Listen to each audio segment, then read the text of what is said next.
You got it going? It says this meeting's being live streamed. I'm waiting for this turn red. The button just turned red. Now we should be on. Okay. We good? Should be good. All right, brother, cool. So that's what we're going to do, man. We're going to pick up where we left off weeks ago, probably a couple of months ago. It seems like that. It might not have been a couple of months ago, but it's been weeks ago that we left off of Romans chapter 11. And the last verse that we were on was verse 16. So we're going to pick it up from verse 17. We'll rehash verse 16. Dawiyat, I need you reading for me if you don't mind, brother.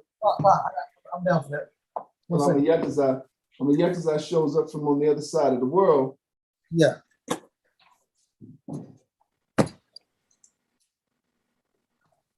Let's see. I'm going to the book of Acts. I'm sorry, there's Romans. Romans chapter 11.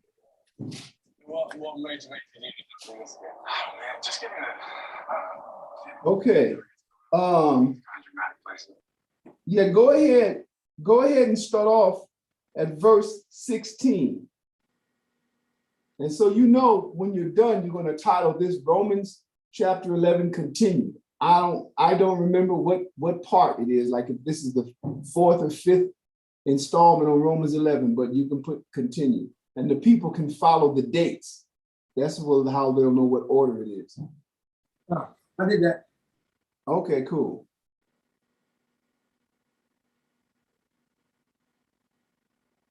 Go ahead and start off with verse 16. Verse 16. Romans 11, verse 16.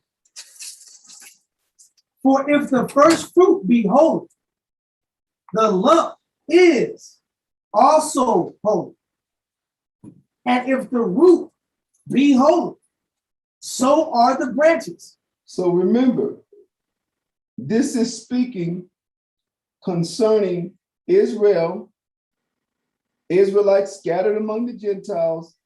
Like I said, brothers and sisters will have to refer to the episodes or the sessions, right, that are marked Romans chapter 11 and follow the sequence or the chronology of dates posted, so they'll know what this is referring to. But the first fruit, speaking of the tree, speaking of Israel, Abraham, Isaac, and Jacob are considered our first fruits, right? Abraham, Isaac, and Jacob are considered the root of what is the tree of Israel, what is the olive tree. We, the descendants of the 12 tribes of Israel, are the branches, okay? So he's letting us know that if they were considered holy by the Most High, then so are the branches. If Abraham, Isaac, and Jacob were considered, and they are considered holy, then being our roots, like that series Roots they had years ago, then we are the branches, and so are we. But he's going to explain what took place with us now. Go ahead and read verse 17.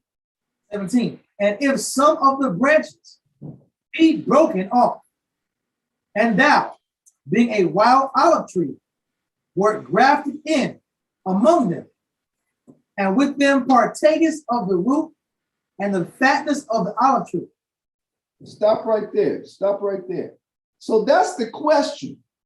The question that generates, among many others, is who is Paul talking to? And if some of the branches be broken off, and thou. Now, when it says if some of the branches be broken off, this is speaking of, let's read it. The Most High considered Israel a tree, an olive tree, that he had to break the branches off. Hold on real quick, man. Sí, gracias. O mátalo o ponele en la cosa, en el cuarto. Que sí, porque está gritando aquí. No, está abajo, pero gritando muy alto. No sé. No está aquí. Perfecto. Sorry, y'all. Okay. Like I was saying, that the branches are referring to the branches broken off. Brother, that's just talking, I'm going to show you, it's talking about Judah and Israel. The tree, the olive tree, is Israel. The branches that were broken off are referring to Judah, the kingdom of Judah, the kingdom of Israel, which was broken off first, right? So we're going to kind of do it once again, a little chronology to show that, so that you can have the proof when you got to break this down for people. So first, let's go to Jeremiah chapter 11. Go to Jeremiah chapter 11. And, this is Jeremiah prophesying against Israel during our evil period. Let me see what verse I'm going to have you start off on. Jeremiah chapter 11. And you're going to read verses 13 through 17, but our target verse that we're looking for, our target verse is going to be verse 16. And the reason we're starting off ahead is so that we can read it in context. Okay, go ahead and start chapter 11 of Jeremiah and verse 13. Chapter 11, verse 13, Jeremiah. For according to the number of thy cities were thy powers, gods. Right, gods, because it's a little g, so it's talking about the idols. But listen to who he's talking to. Read from the top again. For according to the number of thy cities were thy gods, O Judah. And according to the number of the streets of Jerusalem, having set up altars to that shameful thing, even altars to burn incense unto Baal. So he's talking about what? In the kingdom of Judah, as many cities belong to the district, to the region of Judah, because Judah, Judah was the region of the tribe of Judah, but then you had all the little cities, Bethlehem and all the different places. According to those cities, that's how many gods Israel was, idols Israel, the kingdom of Judah went after. And according to all the streets, that's where we had places where you could burn incense to these idols. This is what he's saying. Go ahead, verse 14. Therefore, pray not thou for this people, neither lift up a cry or prayer for them. For I will not hear them in the time that they cry unto me for their trouble. So this is the Lord telling Jeremiah, listen, and he said the same thing is written in chapter 7, the same thing is written in chapter 14. He's telling Jeremiah to go prophesy. I'm getting ready to bring such evil on this people, and don't you even pray for me, because I won't hear it. This is what he's telling them. Go ahead. What hath my beloved to do in mine house, seeing she hath wrought lewdness with many? Go ahead. The holy flesh is passed from thee. When thou doest evil, then thou rejoicest. That means the only time Israel is happy, the only time Israel is joyous is when we got to do evil. Let me say this. And that, listen, remember in Deuteronomy chapter 28, it says, and if thou shalt, how does it go? Come to pass. I don't want to butcher the verse, but it says that if we don't serve the Most High with joyfulness of heart for the abundance of all things, that means it's talking about the blessing that he gave us. He wanted us to be to worship him willingly and wantonly. He wanted us to be joyful about worshiping him. So he said, if you don't, it wasn't about just keeping the laws. It was about an appreciation for what the Most High gave us. And so if thou shalt not worship the Lord and keep these commandments with joyfulness of heart for the abundance of all things, the Lord shall what? He shall, therefore shalt thou serve thine enemies for the want of all things. So this is what he said. The only time we got that type of joy out of existing and behaving was when we did evil. We didn't exercise or demonstrate the joy in serving the Most High that we did in idolatry. And it's like that sometimes with brothers in the truth. Whenever you hear these cats speaking favorably and almost praising about how they were in the world, watch out for them cats. I don't care who it is. Because what? They're showing an appreciation for the filth that they used to live in.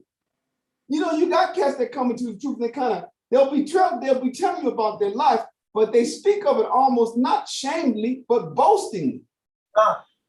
You guys know, you know what I'm saying? And it'd be designed to come across and make you think that they was the shit in the world. When we wasn't, because the Most High tells you who he's calling. He's calling a bunch of misfits. He said he's calling the weak things. That's what we are. He said he's calling the foolish things. That's what we are. He said he's calling the base things. So when brothers be coming with about all these stories about what they were in the world, well, they be glorifying that, but then they turn around and won't give themselves entirely to this work. Think about that. Because that's what this is talking about. It's a spirit on Israel where we're more what? We're more happier when we do wickedness. Go ahead. Verse 16. The Lord called thy name a green olive tree, fair and of goodly fruit. With the noise of a great tumult hath he kindled fire upon it, and the branches of it are broken. Boom. Now this is talking about Israel, right? For the Lord hath called thy name a green olive tree. Which olive tree? The one that we're reading about in Romans chapter 11. Then he comes back and says, fair and of goodly fruit. That means you used to bear righteous fruit. Talking about the people that were being born to the 12 tribes. With the noise of a great tumult, he hath kindled a fire upon. That means I'm going to set you on fire now. He's giving us the image of a tree being burned. And the branches of it are broken.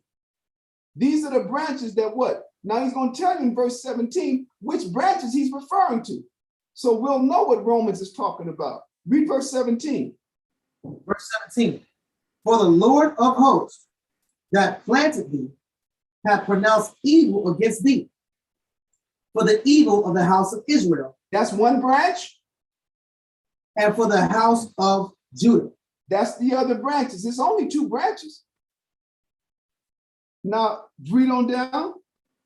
Which they have done against themselves to provoke me to anger in offering incense unto Baal. Now, let's go get some backup on that there are two branches. Go to Revelations chapter 11.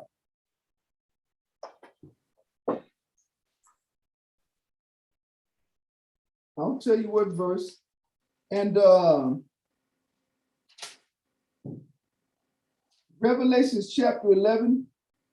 And you're going to read verses 1 through 4. I'm going to break this down very fast because we're not here to break down Revelations 11.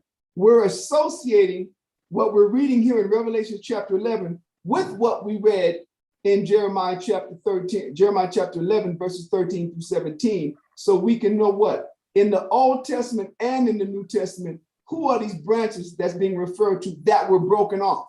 So we just read in verse 16 of Jeremiah chapter 11 that the Most High said he was what? Going to break off the branches. He's going to set the tree on fire and the branches are broken. Then in verse 17, it tells you who the branches were, the house of Judah and the house of Israel. Go ahead and start off at verse 1 in Revelation chapter 11. Our target verse is verse 4. Go ahead. And there was given me a reed like unto a rod, and the angel stood, saying, rise and measure the temple of the Most High, and the altar, and them that worship therein. All this is telling us is that John the Revelator is being told to measure Israel. The temple of the Most High is Israel. Though the altar represents the apostleship today. The priesthood was done away with. Back in the old days, the altar represented the priesthood. But Christ came, the Most High gave him a new group of men to put in care of what? Of his flock, of his tree. And so the altar is talking about those that occupy the seat of the apostleship. It's talking about all of us that's teaching. He's saying, measure us. Measure the nation. Within the nation, I want you to measure those that are responsible for teaching. Go ahead, read that last line. And the altar, and them that worship therein. And them that worship therein are the people what? Are the of the temple. You have those of us that have come back to the Most High and that worship the Most High. Of the temple, you have those that have not come back. The fact that they haven't come back don't mean they're not the Most High's temple. That's why he's gonna kill them, because they won't come back. So he's telling everybody that's supposed, no, is measure the temple. That's the nation of Israel in general. But then you have those that have been put in charge of the apostleship, and what? And then those that what? That follow the apostleship. That's talking about all of us in the truth and the teachers. Now, when he says measure, the reed symbolizes the law, it symbolizes the Bible, it symbolizes what we're being measured by. Like I said, we're not breaking this down, meaning verse 1, I would be going to a whole bunch of scriptures to show you that. The rod represents the Bible. It represents the laws and the gospel, right? And that's what we're being measured by, not just following the laws. Even Christ told the guy that said, what must I do to gain eternal life? Hold on, let me see what, I don't know if this might be Amayetas are writing, so he might be asking to get in, I'm not sure. Nope. All right.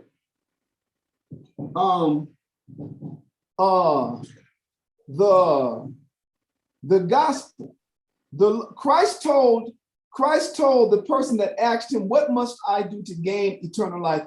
Christ said, keep the commandments. And he said, which ones? Christ went down the list and said, which ones? He said, well, all these I've kept from my youth up. Christ said, yes, but if thou wilt be perfect, sell all that thine have, give it to the poor, and come follow me and teach the kingdom. That's the gospel. That's what is expected of those of us that worship therein, those of us that have come back to the Most High. We don't just do the law, we do all of it. That means what? Because the law only provided for obey or be condemned for disobeying. That was the law, and you know that. But Christ and the gospel is what created the paradigm that we tolerate one another and be forgiving. That's what exercises us into the spirit of Christ, to not operate out of the spirit of the law and the condemnation that followed disobeying it. Now that we're all sinners, we have to operate under the law, but from the mode of Christ. That means we make mistakes and we continue to quote to err while we develop. I'm not the same person I was 10 years ago. And then I wasn't the same person I was 10 years before that. And then I wasn't the same person 10 years before. I've been in this thing, doing this for like 30 plus, 32, 30, 34 years now. And so every year you're growing. I'm not the same person now pre-pandemic. You understand? But what gave me the space that I needed and the time that I needed to grow and develop to the person I'm becoming now? By the time Christ comes back, it's Christ and the gospel, that forgiveness. So that's what verse 1 represents. And those are the people that's being measured to see who's really following or not. Go ahead. But the court which is without the temple, leave out and measure it not. That means all the other nations. Go ahead. For it is given unto the Gentiles, and the holy city shall they tread under foot 42 months. This is literally speaking of the period. Let me put it like that. Like I said, we're not here to break this down, but so that you know, when you read 42 months, when you read 1,203 score days, when you read a time and the dividing of a time, when you read 3 days and a half, all of that is talking about the same period of time with when captives from the kingdom of Judah were joined with the captives from the kingdom of Israel on the shores of America for the first time since the fall of the northern kingdom. We were reunited, and it represents that period from that moment up until 1969. It represents 350 years. 350 years out of the 400-year period prophesied to Abraham by the Most High in Genesis. That's what this is talking about, all right? So he's saying, don't even bother to measure those that are not Israelites. That is given to the Gentiles, and they're going to abuse the Israelites for this period of time. And so the time is talking about from 1619 to 1969, only because it says that period of time represents that the 350 years. Go ahead. And I will give power unto my two witnesses. Now hold on. He will do what? And I will give power unto my two witnesses. And they shall prophesy 1,260 days, clothed in sackcloth. It's talking about the same period of time. The 1,260 days, when you divide that by 30, it comes out to 42 months. 42 months when divided by 12 comes out to 3.5 years. But this is not, it's symbolic for 3.5 centuries. All right. Like I said, we're not breaking this chapter down. When we were doing our apocalyptic blitz before this question came in, have we already gotten to Revelation chapter 12? You guys will have to look in your library, your YouTube bank, to see if we broke this chapter down. If we haven't, once we finish these questions, what questions I have to deal with is this one concerning the entire chapter of Romans chapter 11, and then another brother a while back before had asked the question of Daniel chapter 9, verses 24 to the end. And I have that as well, but I wanted to deal with this first. Once we finish that, Dawiyat, I'm gonna need you to tell me, we're gonna have to sit down and talk and let me know what, out of the apocalyptic blitz that we were doing here, where did I leave off? That means I'm gonna need to know what I covered. Had I covered 2nd Ezra chapter 11 and 12 already? Had I gotten to, you know what I mean? I know I always start with Daniel chapter 2. I move on to Daniel chapter 7. I go from Daniel chapter 7 to Revelation chapter 13. I go from Revelation chapter 13 to 2nd Ezra chapter 11 and 12. And then from there, depending on where everybody's understanding is, I determine how we're going to move forward. Because it's basically talking about the development of the Greco-Roman Empire into the modern times. That's all these things are. So the point is, when we get back to that, we'll actually break this chapter down. Meaning we'll go to all the verses and put the precepts together if we haven't done it already. So the two witnesses, when you read, now remember, why are we doing all of this? We're doing all of this so that we can understand Romans chapter 11, verse 17, the branch is broken off. But now that we found out in Jeremiah that the Most High broke off the branches of Judah and Israel, Jeremiah chapter 11, verses 13 through 17, we came here to back that up. All right, that's why we're here. But now that this says these are the two witnesses, we still have to qualify, well, who are these two witnesses? So in in Isaiah chapter 43, verses 1 through 12, you find out that Israel is announced as being the Most High's witness. We're going to try to speed through this. Now, there's no need to speed through this. We just continue. We run out of time, we just continue next Friday. So what are we doing here? We're identifying the two witnesses. You're going to, well, listen, before you read that, I'm glad you held it, Dawiyat. Read verse 3 and 4. Verse 3. Revelation chapter 11. So we can see it's just a redundancy that's being stated. Go ahead. Verse 3.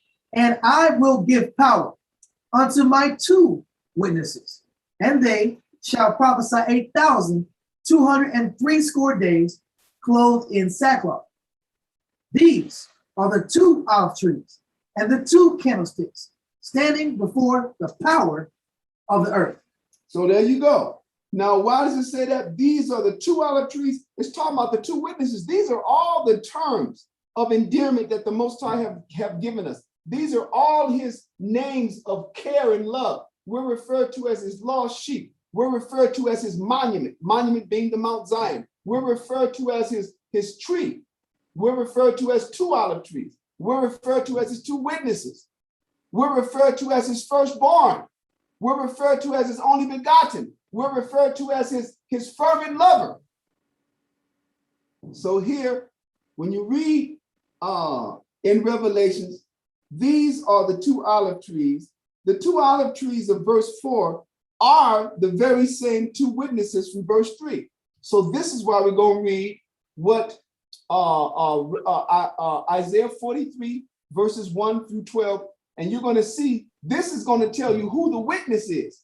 Then afterward, we got to go to Ezekiel chapter 37 to read, then why does it say two witnesses? And you're going to find out why. Because Israel was divided in our history into two kingdoms. So Israel, who is the Most High's witness, who is, as the people in the world like to say, Jehovah's Witness, they were divided in two, making what? Two witnesses. But we're going to read all of that. So go ahead, chapter 43 of Isaiah, and start off with verse 1. Verse 1. But now, thus saith the Lord, that created thee, O Jacob, and he that formed thee, O Israel. Fear not, for I have redeemed thee. I have called thee by thy name. Thou art mine. So we see once again, he's talking about Israel. Go ahead.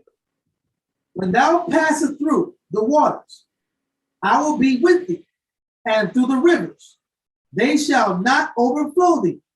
When thou walkest through the fire, thou shalt not be burned, neither shall the flame kindle upon thee. This fire and this water is the same, or I should say, represent the same circumstances mentioned in 2 Ezra chapter 7, where the Lord said, I will show thee another similitude. There is a road put, and there's a great kingdom on the end, right? And there's a narrow passage, and the passage is dangerous, set to where you could fall. Water on one side, fire on the other. How shall a man come into this kingdom if he shall not experience or pass through the danger set before him? That's what this is talking about. That same fire is talking about the afflictions and the trials that we have to follow, that we have to endure, that we have to confront and make it through. And it's talking about fighting through all of the doctrines and all of the heresies and all of the venom of the false teachers among us. Because water represents what? Water period represents philosophy. Just like wine represents philosophy, doctrine, information. Christ said what? He that believeth on me, as the scripture have said, out of his belly shall flow rivers of living water. But there are waters that we have to contend with. That's why in Proverbs it says, drink waters out of thine own cistern. That means you're supposed to take information that comes from your source, not the Quran, not all these other books. You're not Egyptians, you're not Muslims, you're not Arabs. You're Israelites, and your book is the Bible. Drink waters out of your own cistern. Okay, get knowledge from your source, the source that's been designated for you. So when it says the waters, it's talking about within this, you got brothers creating new doctrines. Like if someone asks you, okay, man, my water, what you told me the last time we talked, right? How you ran into the brothers in purple and they mentioned my name, and the only thing they can think of is, oh, he teaches the doctrine of two wives or multiple wives. That ain't no doctrine. That's a law.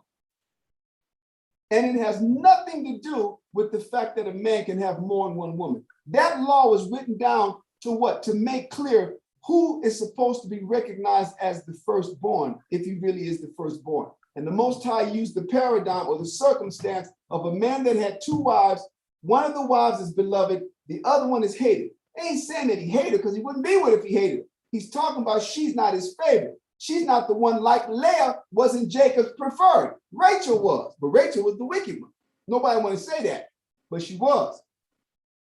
She was an idolater, and she was content to watch her father come and her husband go to war over an idol that she stole. Remember that. You read Genesis. She took his idol. She took Laban's idol. And he thought Jacob did it. She was sitting there, and then she said, oh, I can't get up. I'm on my period. She didn't say those words. She said, I'm in the custom of women right now. Because she had her father's idol under her seat. So she was sitting there. Her father came down ready to go to war against Jacob. And she was going to let that shit go down. That's why the Most High killed her on the road. Remember, he left Padan Aram and was headed home to Canaan. She died, and the Most High didn't even let her on the road. Because you know why? Because of that. Because she kept the idol. Jacob was with her for 20 years, y'all. So you know she knew right from wrong. So nevertheless, Leah was not his preferred. Rachel was his preferred. So we're going to use that paradigm. So what happened? The Lord said in that law that if a man have two wives, one of them hated and the other one beloved, and it come to pass that the one that is hated bear him a son first, the fact that she's not the favorite is no justification for him making the son of the favorite one the firstborn if he wasn't born first. That's what that law is about. Now, why did I bring this up? I'm trying to give you an example of the different waters we got to pass through. All right, those are doctrines within the doctrine. In other words, the brothers have taken an approach to the question of multiple wives and presented it as though it's a doctrine in and of itself. And it's not. And you go and you find out that Gideon had so many wives. It didn't say how much. It just said he had 70 sons because he had many wives. David had like many wives and concubines. You understand? Moses had two wives. Moses had Zipporah and the Ethiopian princess that he married before he left Egypt. He married an Ethiopian princess, the daughter of the king of Ethiopia. And that was how the kingdom of Ethiopia, which was an impregnable stronghold to the Egyptians, that's how the kingdom was won. She looked out the window and saw Moses and fell in love, pulled a truce and offered a parlay. And Moses said, okay, what are your conditions? She said, you marry me and I will give you the kingdom. And she did. She didn't even have the power to do that. She wasn't the king, but she did it. And that was the circumstance. So many of our forefathers had many wives. But why is that a question? Because men within Israel, weak-ass, sorry-ass men, feminine men, have what? Have made that and have presented it as though it's a separate doctrine. That's the water that we got to deal with. Then you got other cats, right, that are getting their flock all into them. That's I literally heard them say the actual words. Multiple wives are not of God. Yeah, a bunch of lying-ass punks, man. Yeah. That's the water we got to deal with. Aside from then the fire on the other side is the what? Is the affliction that we catch for keeping it right. For those that run, listen, why can you go to a video and see auditoriums full of these guys and we right here with 2 and 3 people in the room? Because we're teaching the truth and they're not. And the scriptures tell you that. The Most High said all the places where we would be scattered in the world, he said he would be like a small sanctuary. Then he came back and sent Christ and told us what? That the straight gate, which means difficult, it says it's narrow, it's rough to travel, and few go thereby. But the gate that's wide and the path that's broad that leads to destruction, many go by. So that's one level of water. Thank you for that, brother. Then you got other guys claiming, allowing their congregation to believe that this thing is all about them. And so every time you turn around, they're not even saying, yeah, and we're in the name of Yahweh, they're saying, yeah, and we're here representing General Yahweh. What kind of shit is that?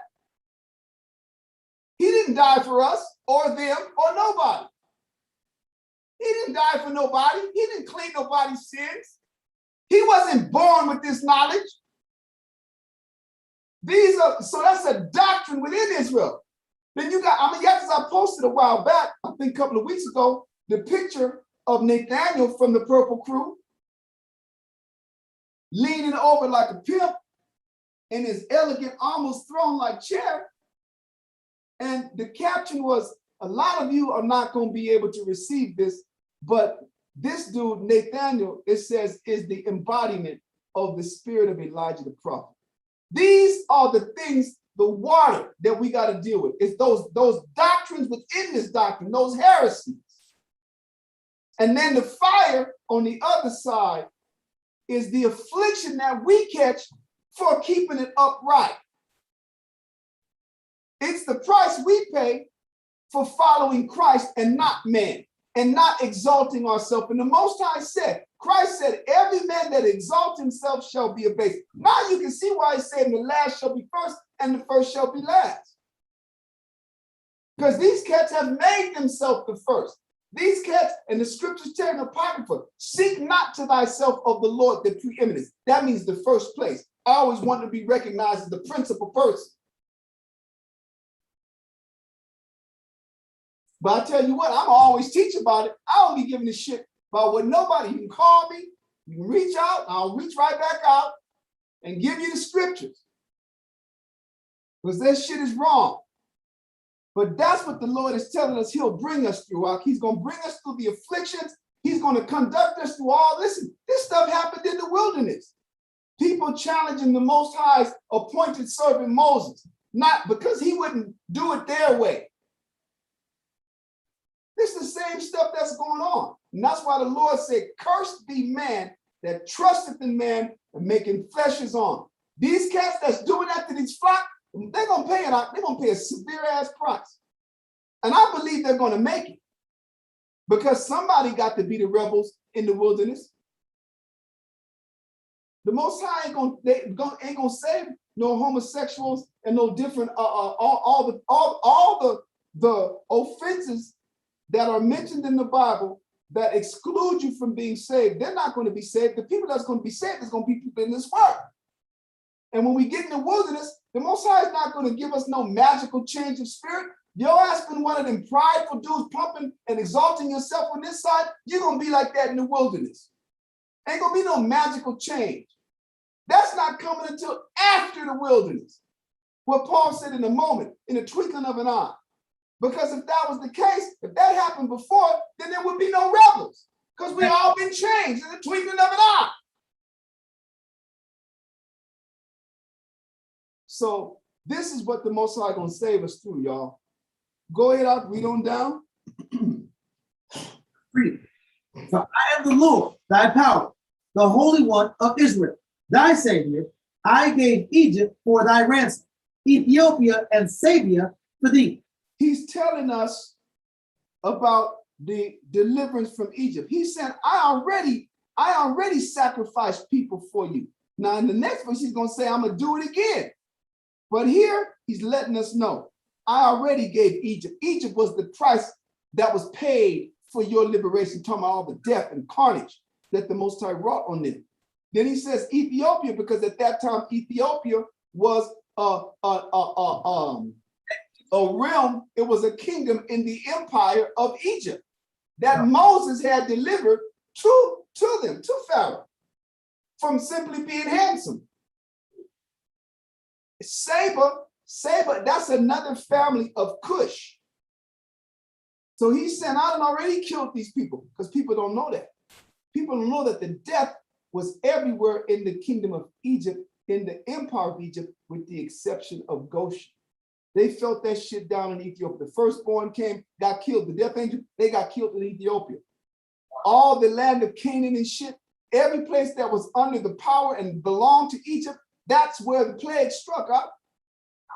And that's what he's telling us. I done already killed people, and it's extended all the way down to Ethiopia and Saba. Read on down, verse 4. Since thou was precious in my sight, thou hast been honorable, and I have loved thee. Therefore will I give men for thee, and people for thy life. He's saying, I'm gonna do what I did in Egypt and Ethiopia again for you. Now remember, he's addressing Jacob. He's addressing Israel. He said, you're mine. I gave you your name. Go ahead. Fear not, for I am with thee. I will bring thy seed from the east and gather thee from the west. That means both of those hemispheres. Go ahead. I will say to the north, give up, and to the south, keep not back. That means those hemispheres from the very North Pole to the South Pole, the Western Hemisphere to the Eastern Hemisphere. He said, I'm going to gather you all. Go ahead. Bring my sons from far, and my daughters from the ends of the earth. that everyone that is called by my name. Verse 7, even everyone, or what does it say? What does yours say? I said it wrong. Even everyone that is called by my name. So that shows you that all over the world, it's only going to be those people that's called by the Most High's name. And all of those people who would have cleaved to us before the shit hits the fan. God. That's in Isaiah chapter 14, and I think Isaiah chapter 56. I say 56. I went over that with a war, but I'll find that one again. It's 50 something where the Most High tell you, beside those outcasts of Israel, he's going to also gather a whole bunch of the sons of the strangers that cleave to us. People don't know that. This shit getting ready to be about food really soon. All of this stuff over the world, it's getting ready to be about who got the food, where's the food is at. And people are going to go to who the Most High is showing, to the Most High demonstrate to the world who he's with. They're going to be the ones that they're going to be sustained. The scriptures say, when the day of trouble and heaviness cometh, others shall be sorrowful and mourn, but thou shalt be merry and have abundance. The heathen shall envy thee, but they shall be able to do nothing against thee. My hand shall cover thee, that your children shall not see hell. That means death. So what do you think people are going to do once the Most High and made it clear to the world who his hand is protecting? They're going to either die or go to where the food is under the conditions that the food is being offered. And that's going to be servitude. Let me show that. That's a whole nother lesson. Go ahead. For I have, verse 7 again, from the top. verse 7, even everyone that is called by my name, for I have created him for my glory. I have formed him. Yea, I have made him. So he's talking about Israel again. We getting there. Go ahead. Bring forth the blind people that have eyes, and the deaf that have ears. That's talking about those people that ain't been able to see the truth. Those people that haven't even wanted to listen to the truth. He's going to save some of them out, because why? Because in the wilderness, there have to be people that have to be made an example of. That's what it is to be blind and not see. To have eyes and not see.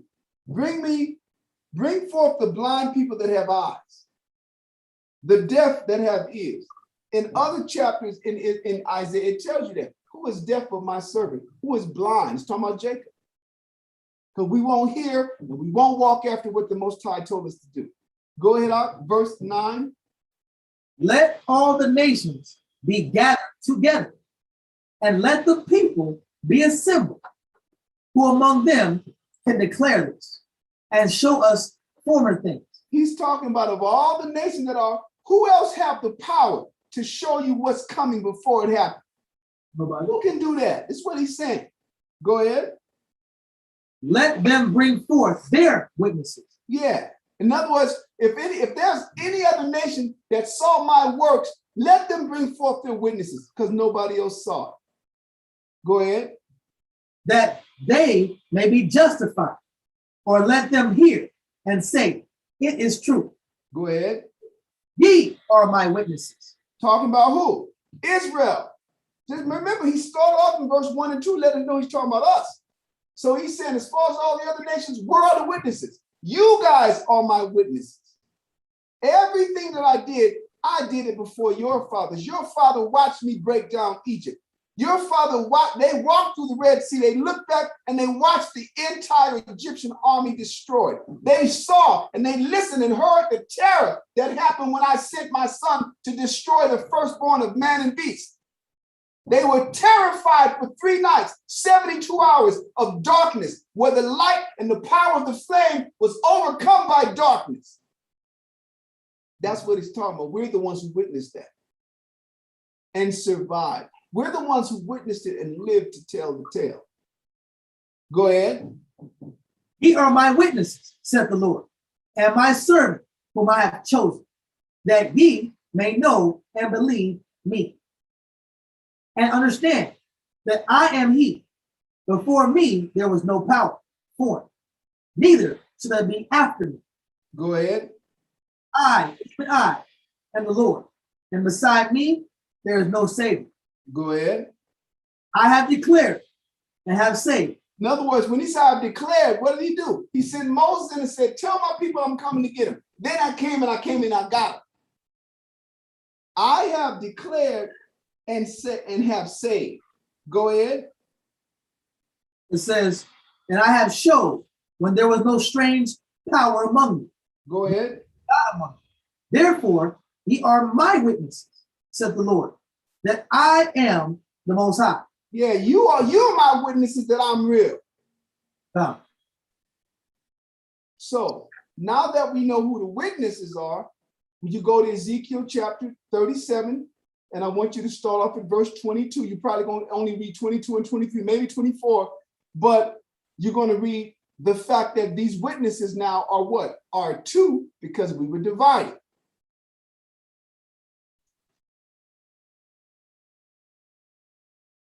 Ezekiel 37, verse 2. Verse 22. 22. And I will make them one nation in the land. I guess what? This is what you do. Start off at verse 19, and you're going to read to the end of verse 22. Verse 19. Say unto them, thus saith the Lord power. Behold, I will take the stick of Joseph, which is in the hand of Ephraim, and the tribes of Israel, his fellows, and will That means what? That means the northern kingdom, the kingdom of Israel, whose king came out of the tribe of Ephraim. The fellows are talking about all the tribes that pertain to that kingdom. Go ahead. and will put them with him, even with the stick of Judah. That means with the tribes that belong to the kingdom of Judah. Go ahead. And make them one stick, and they shall be one in mine hand. Go ahead. And the sticks whereon thou writest shall be in thine hand before their eyes. Go ahead. And shall say unto them, thus saith the Lord power, behold, I will take the children of Israel from among the heathen, whether they be gone, and will gather them on every side. Now we just read that in Isaiah 43, where he said, I'm gonna gather them from the west, from the east, from the north, and from the south. This here it just says every side. Go ahead. And bring them in their own land, and I will make them one nation in the land upon the mountains of Israel. And one king shall be king to them all. Yeah, go ahead. They shall be no more two nations, neither shall they be divided into two kingdoms anymore at all. So that shows you the witnesses that was one nation in Isaiah chapter 43, verses 1 through 12. We're finding out that here that what? In our history, we were divided into two nations, thus making us what? Two witnesses. Right? But it turns out that those two witnesses are also the two candlesticks and the two olive trees. Boom. Now hold on. Go back to Revelation chapter 11 and read verse 3 again. Revelation chapter 11, verse 3. And I will give power unto my two witnesses. That means who? See, people think it's, you watch, they got them movies out called Left Behind and Last Days type movie with Lou Gossett Jr. and the devil is a president or somebody, a head of state. And then they show the two witnesses, they're two old Edomite cats at the Wailing Wall in Jerusalem. No, brother, the two witnesses are a multitude of people. They're the people from the kingdom of Israel and Judah that the Most High have teaching today. That's who the two witnesses are. Go ahead.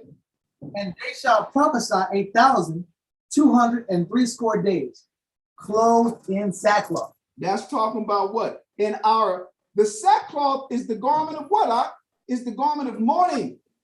And that's what we are in captivity. We're prophesying here that 1,260 days, 1,260 days breaks down into 42 months. The verse above, verse 2. But the 42 months breaks down into 3.5 years, which is symbolic for 3.5 centuries. All right.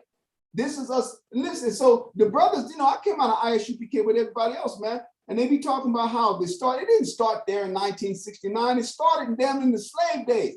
The Most High never let it die out when the brothers was being brought over from what? From the continent of Africa, sold as prisoners of war. The Most High never let it die out among the natives here. That's why you got all the James Adair and all the different books. Even in Guatemala, they tell you that they were the sons of Jacob that came from Israel.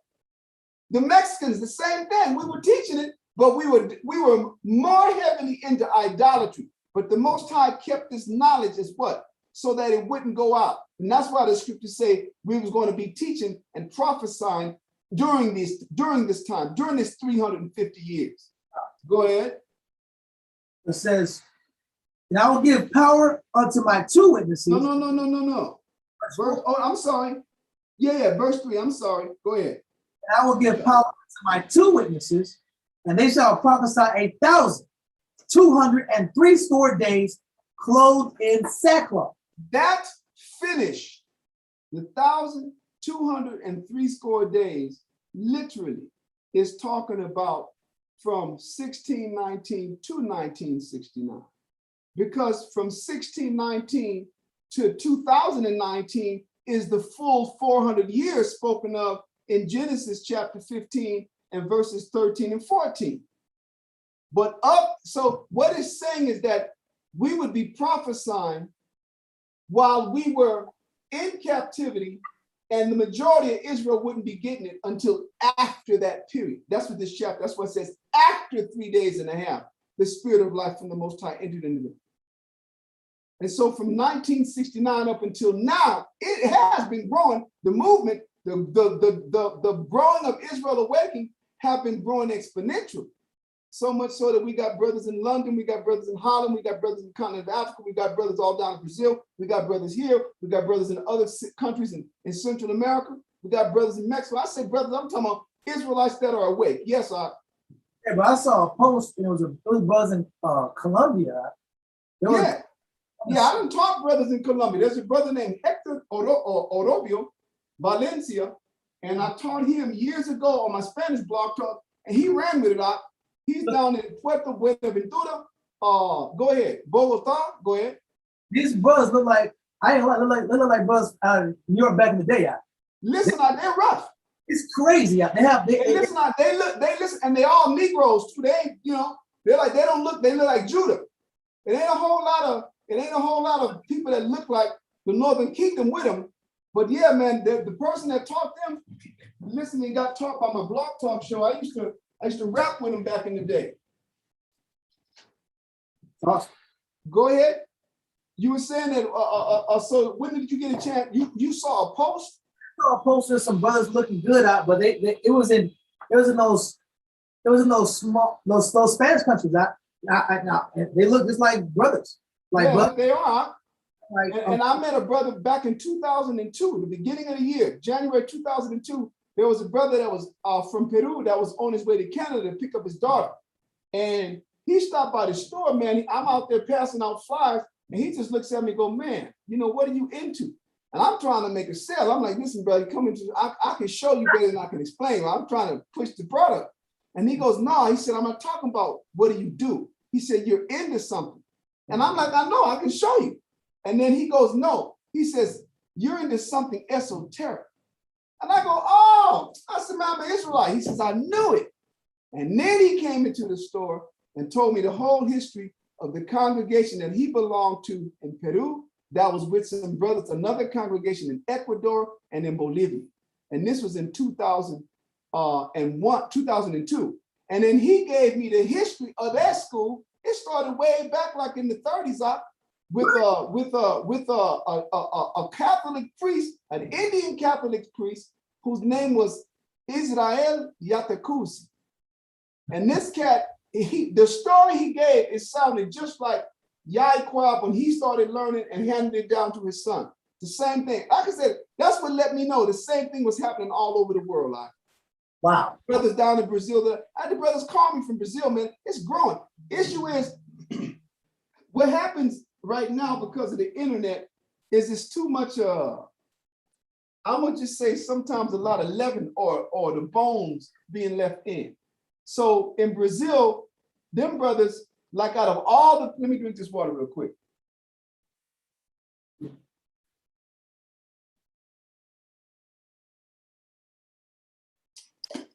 To my experience, for all the people that I've taught people from Mexico that reached out, Venezuela, like I told you, that brother named Hector, that's in Colombia, and this other brother named Geraldo, and a few others in Brazil. Here's the issue with Brazil, man. Out of all the countries in South America, the brothers and sisters that got sold out of the continent of Africa, Brazil, and maybe sometimes Cuba's not as bad, but Brazil really is. Brazil is the place where the majority of the brothers have retained a lot of the idolatry that we picked up in the continent of Africa. Yes. So now that they're waking up to the truth, the issue is they still have this marriage with Africa. They have it's like they don't really understand. Well, first of all, because they won't reach out. I won't say they won't reach out because they reach out, but then certain things will come, elements like the brother that I was dealing with, the one brother that I was dealing with in Brazil, he was locked in big time. And then we started getting into the areas of proving what leprosy is. And I didn't know the dude had leprosy, right? Yeah, the brother, his name is Geraldo. He was 60, this was back in what? He was 63 years old, man. And we used to go back and forth. And, mestre, he called me teacher and everything. And then we got into the topic of Esau. And he was offended because he's a capoeira instructor, but he has leprosy all over his fingers and his face, probably the rest of his body too. And so it's just, I teach the truth. And he even called one of the brothers. He had a problem with it, man. And the brother said, listen, man, you got to give him a call. He's teaching out, you're going to find, in other words, you're going to find, if you're an Israelite and we're the ones being punished, then you're going to find out things about yourself that, you're going to have to fucking deal with. Like my mother being a heroin addict. And all of my brothers and sisters and us born addicted to heroin. We was heroin babies, shit. Like you got the crack babies of the 80s, we was the heroin babies of the 60s. All five of us, huh? So that's something that when the brother taught me the truth, I had to what? I had to confront that and deal with it. And that was the trajectory that my family's punishment fell under. Simple and plain. And the Most High tell you about how, in Lamentations, it says, even the sea monsters give suck to their children, but the daughters of Zion have become cruel like the ostrich in the wilderness. Shit, that was my mother, huh? And many others. In the 80s, the same could be said about all of them women. That was what? That was crack whores and giving birth to crack babies, man. So this brother had an issue with that, and then he just cut himself off. And so that's how it be. And so once you don't get that proper guidance, they can't make the distinction that Ham and Shem are two different brothers, and that the people of the continent, indigenous to the continent of Africa, that they call Kemet, are from the seed of Ham, and those people that were sold out of it are from the seed of Shem. And so they still retain a whole lot of that Africanism. And then those that have not come to the truth, brother, they're lock, stock, and barrel into that Africanism. Huh? They got the goddess, the rain, the queen of the ocean, the queen of the sea, all of this shit that they follow. I've forgotten most of the names, but they're heavy into that. So these are the things that the Most High gonna be putting us out of, Yeah, though, yeah. I'm not trying to be funny, but where's Ephraim? Huh? They were heavy into those powers, Orishas and Babala. Yeah, but I'm saying that those, yeah. Now Ephraim and Simeon is into that shit big time. These motherfuckers be worshiping. Excuse my language, but I'm just saying, brother, they be into that. They literally be, they got, you named one of them. They be really into him. He's like a real demon. They be getting power from him. And the Most High told you that Simeon and Levi, it says instruments of cruelty are in their habitation. That shit is in that Dominican culture. It's in that Haitian and Puerto Rican culture. Hey, Yeah. my brothers, before I got in the truth, we always called it a curse in our family because we were really cruel to each other. Like we really shoot each other up and shit. And our family was always at odds with each other. And we just figured it was a curse that we had so much anger and so much wrath amongst each other. And that's, coming into the truth, I found out, oh shit, that was one of the things that kind of opened my eyes. Oh, this was the reason why my family's so cruel. Is your father's side Dominican? Yeah. Yeah, man. My mother's side is not, and all of my brothers and sisters was fucking evil as fuck toward one another. I'm not gonna lie. Yeah. I ain't gonna lie. I only love my youngest brother. The rest of them, if I never saw them again back then, I just, it just was what it was. But that's a culture and that's a spirit that's handed down through the parents. It's a spirit. Remember, but the spirit is due to the curses. Yeah. So thank you for that, Dawiyat. But anyway, what verse were we at? We were at verse 4. We were getting ready to read verse 4. Verse 3 is just telling us about the two witnesses. Verse 4, go ahead. These are the two olive trees and the two candlesticks standing before the power of the earth. So these are just two more terms of endearment that the Most High called Israel by. We're his two witnesses, Judah and Israel. We're his two olive trees, Judah and Israel. We're his two candlesticks. So I wanted to show you that. Now let's do this. Let's talk about, let me see something. The olive trees and the candlesticks. In other words, now why are we going heavy into this? So that people can see the branches that were broken off are talking about the kingdom of Israel and Judah. Now at that time, Judah hadn't been completely or fully broken off. When I say at that time, I'm talking about at the time that Paul is doing his ministry and he's writing these letters. Israel had not been,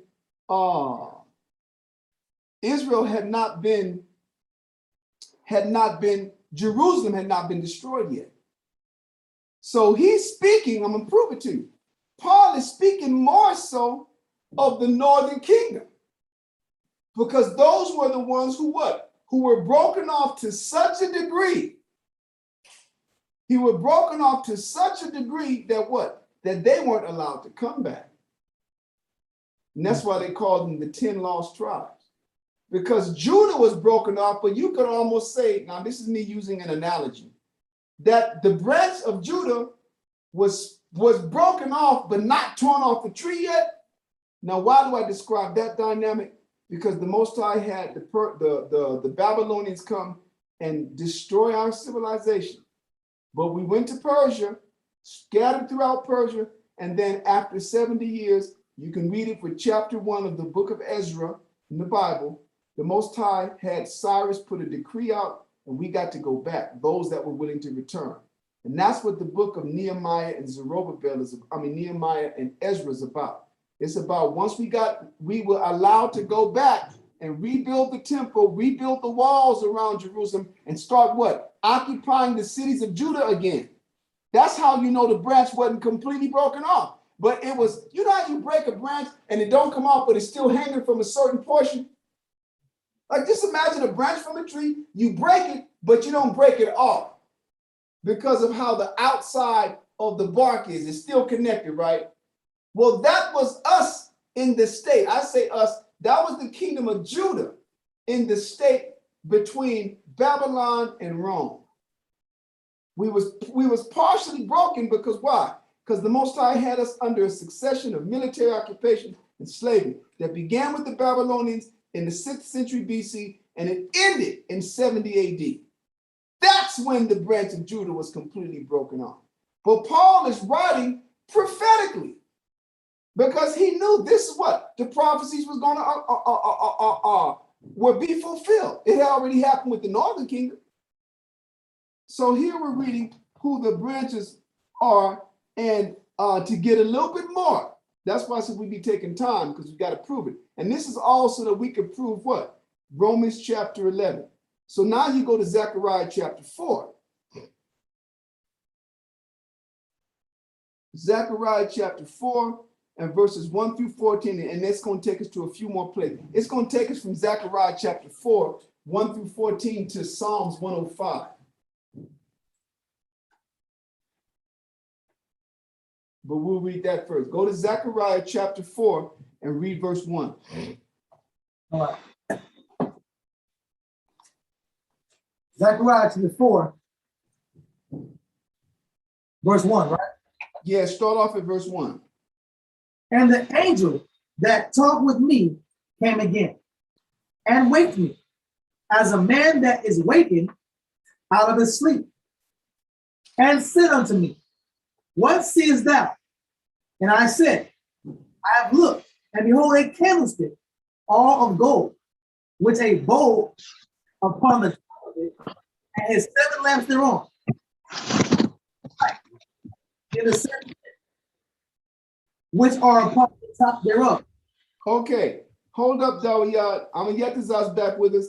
Amayetazar, Shalom. we have, shalom, brother. We're in Zechariah. We're breaking down, we're continuing with Romans chapter 11. And up until now, it has taken us to Zechariah chapter 4. We're at Zechariah chapter 4. He just got through reading verses 1 and 2. I'm going to go use the restroom, and you can, when I get back, pick up at verse 1 again. Zechariah chapter 4. I'll be right back.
Don't bring back no. Oh, hey,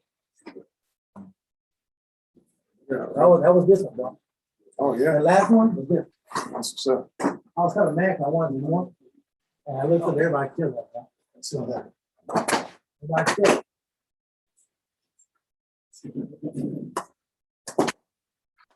Yo, Glad y'all learned. Homecoming. See y'all. so,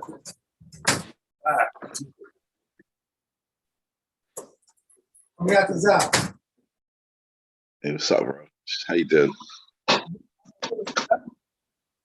It's popping, man. It's popping. Boy, London, man. just chilling. Yeah. Just chilling. They're trying to lock down Europe again. They're trying to get back in that spirit again, bro. You see it, huh? They're trying to lock us down. Did you hear about in Austria? They last week they said that they're gonna lock down the unvaccinated. Oh my God. I heard about Australia. Australia, no, but not Austria. You know Austria in Europe?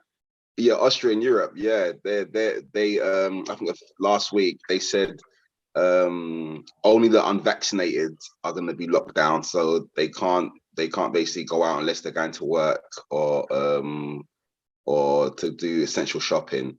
Then a few days later, they said, they're going to lock down the whole country. But what's happening now in Europe is that other countries are saying the unvaccinated are going to be locked down. So that's like the new trend that's happening now. So they discriminate against the unvaccinated. So I think in Slovakia and Czech Republic, they said that they're gonna lock down the unvaccinated. Germany's in some cities in Germany they're doing that. France and Belgium are, I think, considering locking down or doing partial lockdowns. And so, yeah, it looks like it's coming back over here. Wow. Brother, I'm after time. Hey, Shalom, bro. How you doing? All right, yourself, bro? I haven't heard from you in a while. Oh, man. Here we are, man. Hey, I got a question of what you were just now saying.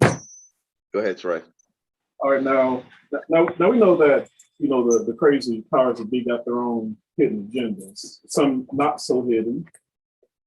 Is there any pushback from just normal everyday people? Because if you're looking at the data, it highly suggests that the more lockdowns you do, the more the virus tends to spread, or there's an uptick.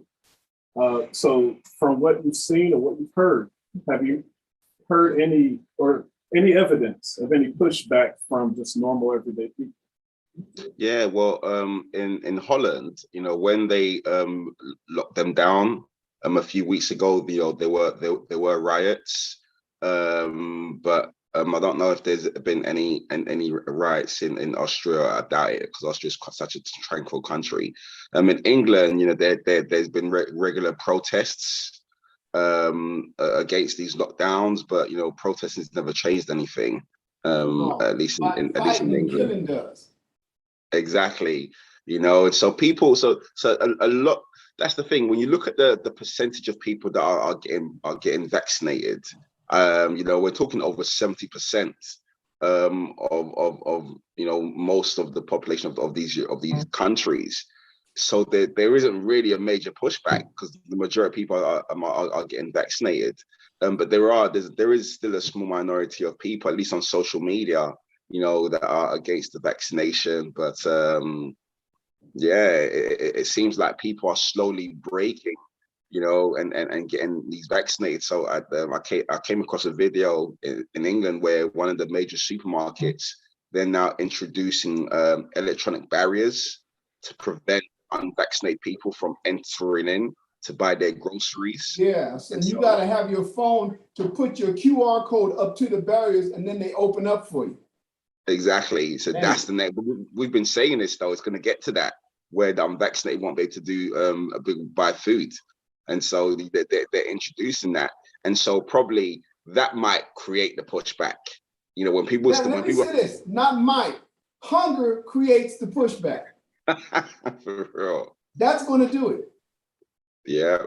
And so, yeah, they just, you know, squeezing people, and eventually people are going to have enough. And yeah, as you said, Trey, we're going to start, we expect to see people, you know, getting violent and you know, and pushing back. All righty, let's get back on track. Okay. Okay, so I'm going to get to that. You were going to start off at Zechariah chapter 4 and verse 1. We're going to read, let me see. Yes, the whole chapter is 14 verses. So what we're doing is we're just kind of giving more information concerning the olive branches, the olive tree of Romans chapter 11. We found out which are the olive branches that were broken, and now we're just giving some supplemental verses on that. Go ahead. Zechariah chapter 4 verse 1. And the angel that talked with me came again and waked me, as a man that is wakened out of his sleep, and said unto me, What seest thou? And I said, I have looked, and behold, a candlestick all of gold, with a bowl upon the top of it, and his 7 lamps thereon, and 7 pipes to the 7 lamps which are upon the top thereof. Now the candlestick that we're reading here is the very same candlestick mentioned that we just read in Revelations chapter 11, Revelation chapter 11 and verse 4. That's where it mentioned the olive tree, the 2 olive trees and the 2 candlesticks, talking about what? Talking about Israel in its divided state. This one is speaking of Israel from just one nation. Like Isaiah chapter 43 spoke of Israel being the witness as a body, but then Ezekiel let us know that there are two witnesses along with Revelation chapter 11 and verse 3? Go ahead, I'm going to say it's the same here with the candlestick. Verse 3. And 2 olive trees by it, one upon the right side of the bowl, and the other upon the left side thereof. Now check that out. The 2 olive trees, once again, the same 2 olive trees of Revelation chapter 11 and verse 4. Go ahead. Verse 4. So I answered and spake to the angel that talked with me, saying, What are these, my Lord? Then the angel that talked with me answered and said unto me, Knowest thou not what these be? And I said, No, my Lord. Then he answered and spake unto me, saying, This is the word of the Lord unto Zerubbabel, saying, Not by might, nor by power, but by my spirit, saith the Lord of hosts. Now this is talking about when it was prophesying about putting back the, building back the temple. Remember, what was Zerubbabel? Zerubbabel, Nehemiah, Ezra. They were the ones who were entrusted with the rebuilding of the temple and the building up of the walls and the re-inhabiting of the cities of Judah. So that wasn't going to get done by war. The Most High said, it's going to be my spirit that get this thing done. Because remember, we had all those nations that had enjoyed 70 years without Israel being there. So once that effort began to be underway, they started complaining to the kings of Persia, saying, these people, if you let them back home, they're going to be menaces again. They're going to be rebels again. You got to go and check your books and see the history of this people. So that opposition wasn't going to be defeated by Zerubbabel,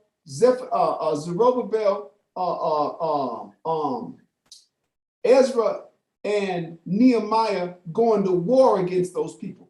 It was done by the Spirit of the Most High. Go ahead. Zechariah chapter 4, verse 7. Who art thou, O great mountain? Before Zerubbabel, thou shalt become a plain, and he shall bring forth the headstone thereof with shoutings, crying, grace, grace unto it. Go ahead, continue.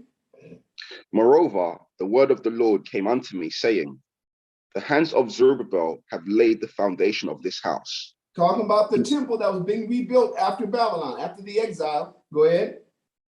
His hands shall also finish it, and thou shalt know that the Lord of hosts have sent me unto you. For who have despised the day of small things? For they shall rejoice and shall see the plummet in the hand of Zerubbabel with those 7. Go ahead. They are the eyes of the Lord, which run to and fro through the whole earth. Now that's talking about what? That's talking about verse 2, the candlestick of gold that had what? The bowl on top of it, and it had 7 lamps thereon. Those 7 lamps represent the 7 archangels. And that goes with Revelation chapter 6. 7 archangels, but they are referred to as the eyes. They were in Revelation chapter 6, a vision that John received was of a lamb, as if it had been slain. It was bloody, and it had 7 eyes and 7 horns. And it said, these are the 7 spirits that go throughout all the world. And then Raphael in the book of Tobit tells you, I am one of the 7 angels that go and stand before the Most High. But they go back and forth in the earth.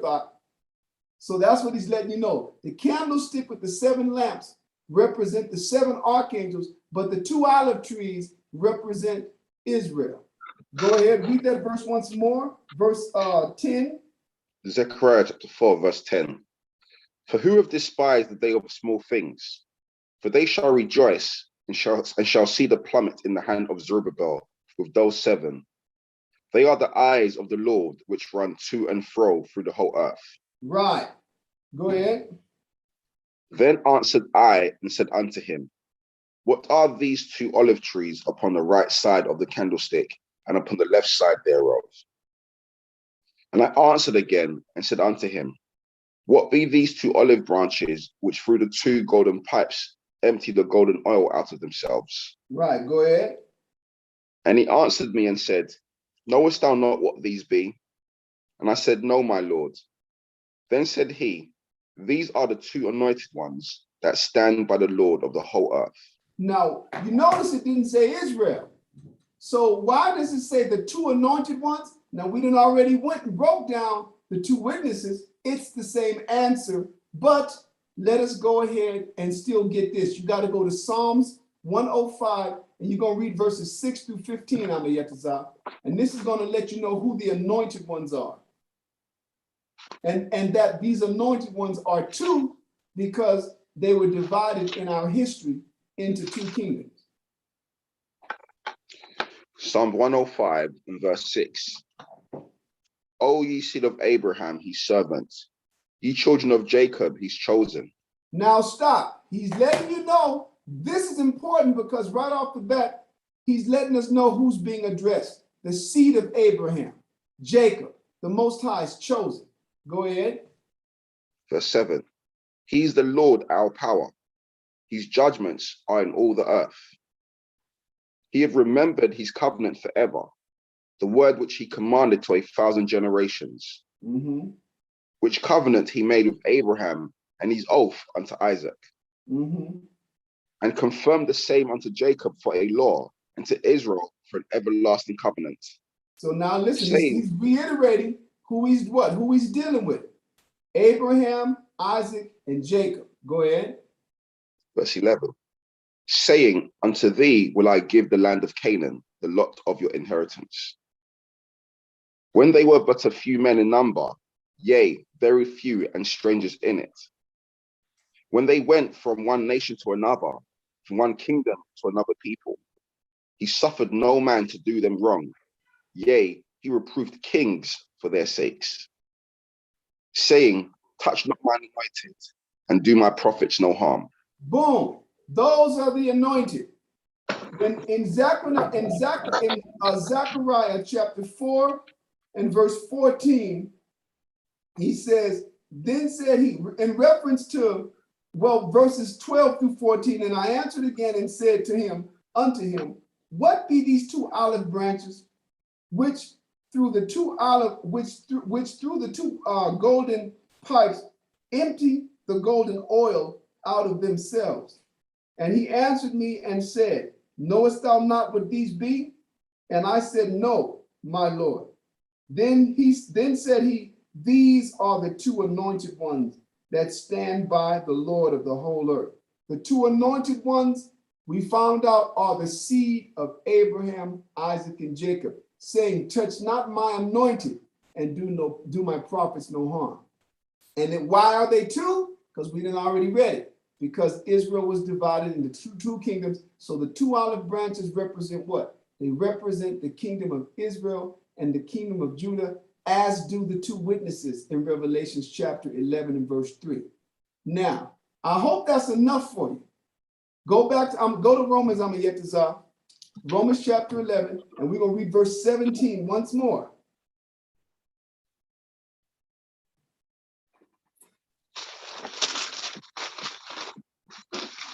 Romans chapter 11 and verse 17.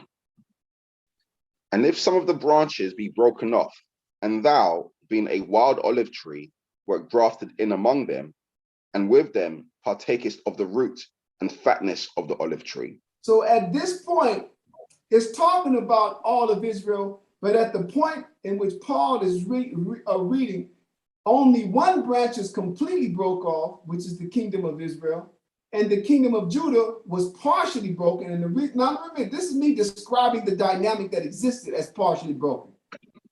And once again, why do I say partially broken? Because Israel, the kingdom of Judah, was exiled by the Babylonians.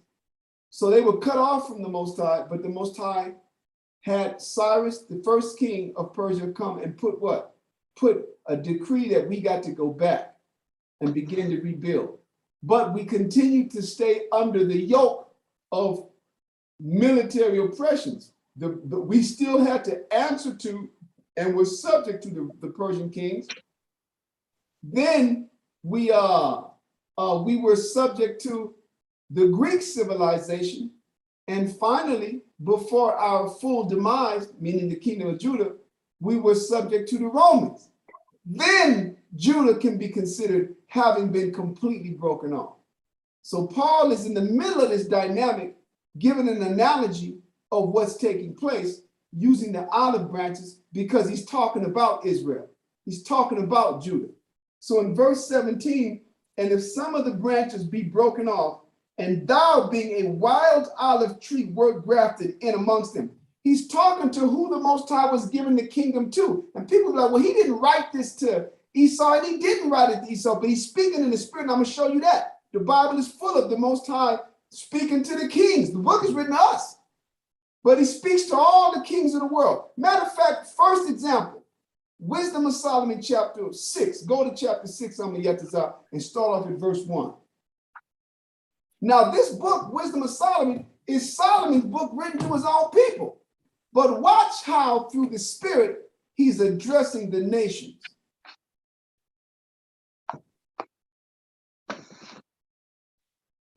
Wisdom of Solomon, chapter 6, and verse 1. Hear therefore, O ye kings, and understand. Learn, ye that be judges of the ends of the earth. Give ear, ye that rule the people, and glory in the multitude of nations. So who is he talking about?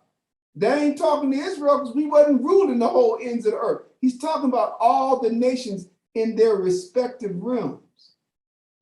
Once again, hear therefore, O ye kings, and understand. Learn, ye that be judges of the ends of the earth. He ain't just talking to Israel alone. It includes us. Verse 2, give ear, ye that rule the people, and glory in the multitude of nations. So when did we fall out of that category with concerning the kingdom of Israel with the Assyrians? We were removed from being among those kings that judged by the Assyrians. And then when did Judah get removed from among this category of people? When the Babylonians came. When the Babylonians came, they took us out. The Most High had the Persians put us back in, but from that point, we didn't rule. We were subject to the Persians, and we went from being subject to the Persians to being subject to the Greeks, and we went from being subject to the Greeks to being subject to the Romans, and the Romans made a full end of us. This is the same spirit in which Paul is talking to those who would come after. And he was talking about the Romans, because they were the ones who were in power at the time over the whole known world. Go ahead, I'm going to read verse 2 on down. Wisdom of Solomon, chapter 6, and verse 2. Give ear, ye that rule the people, and glory in the multitude of nations. For power is given you of the Lord, and sovereignty from the highest, who shall try your works and search out your counsels. Go ahead. Because being ministers of his kingdom, ye have not judged the right. So let's go, finish that whole verse, verse 4. Nor kept the law, nor walked after the counsel of the Most High. So he's telling them, you guys are the servants now.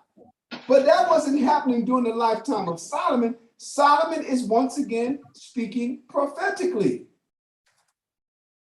Verse 4, because being ministers of his kingdom, ye have not judged aright, meaning nor kept the law, nor walked after the counsel of the Most High. Now, Paul addresses this very same thing as we continue in what? In Romans chapter 11. So this is the sense in which Paul is writing concerning the Romans who are in power now. They are the wild olive tree.